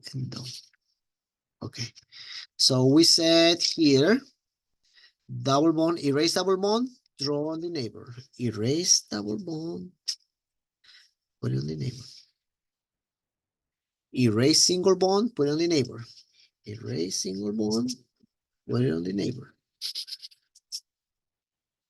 Erase single bond, put it on the neighbor. Erase single bond, put it on the neighbor. Okay. This one is as they are cis, right? They're both endo. So that means that they should be facing the same side because it's endo. If they would be endo-exo, they would be trans. But these are endo. Therefore, it's cis, a cis alkene. Now this one, 1, 2, 3, 4, 5, 6. So 6-member ring with 2 double bonds, right? Conjugated. So my precursors will be these two compounds. All right. All right. Yeah. So I think that that's all. That's all you are taking from me, or all what I know from Diels-Alder. This is a very fun reaction. Expect for the quizzes and exams, I would say retro Diels-Alder, ranking reactivity, ranking reactivity for dienophiles, right? Which is a more reactive. Reactions in which you cannot have a Diels-Alder, right? For example, those exocyclic, endocyclic. Oh, one more thing before I close this chapter. There is something that Diels-Alder also does not like. Remember that, well, the limitations for the dienophile is that electro-withdrawing groups are welcome, right? These are good. But if you put electro-donating groups, that's bad, right? We said that, right? That's bad. The reaction still occurs, but it's only that the reaction gets slower. It's slower, so also a lower percent yield. You don't get a high percent yield, right? Now, is there any issues with the dyne in addition to the fact, right, of the endocyclic, exocyclic? Yes. So also, when you guys have bulky groups as substituents here, right? Let's say that you have substituents here, right?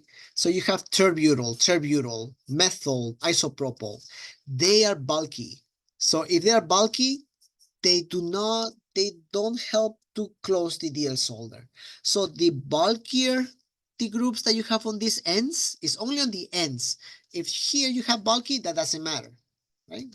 If you have bulky groups on the body of the dyne, that doesn't matter. If you have terbutyl here, that's okay.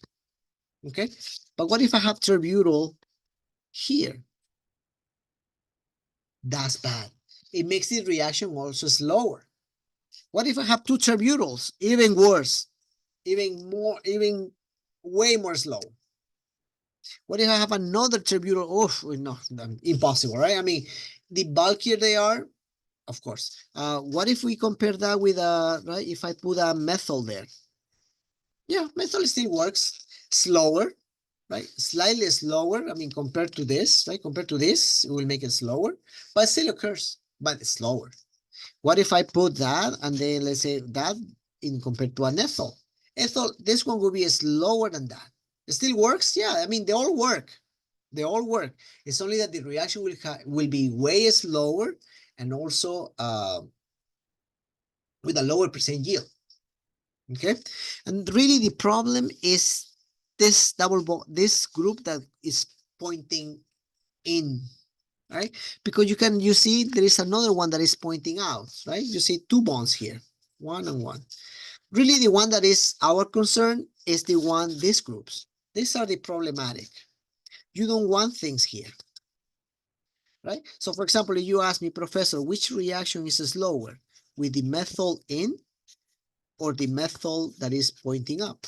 Of course, this is the one that has issues because that one is pointing in. That's where all the Diels-Alder happens, right? Remember, the Diels-Alder is a C, right? Is a dyne versus the dienophile. That's how they close.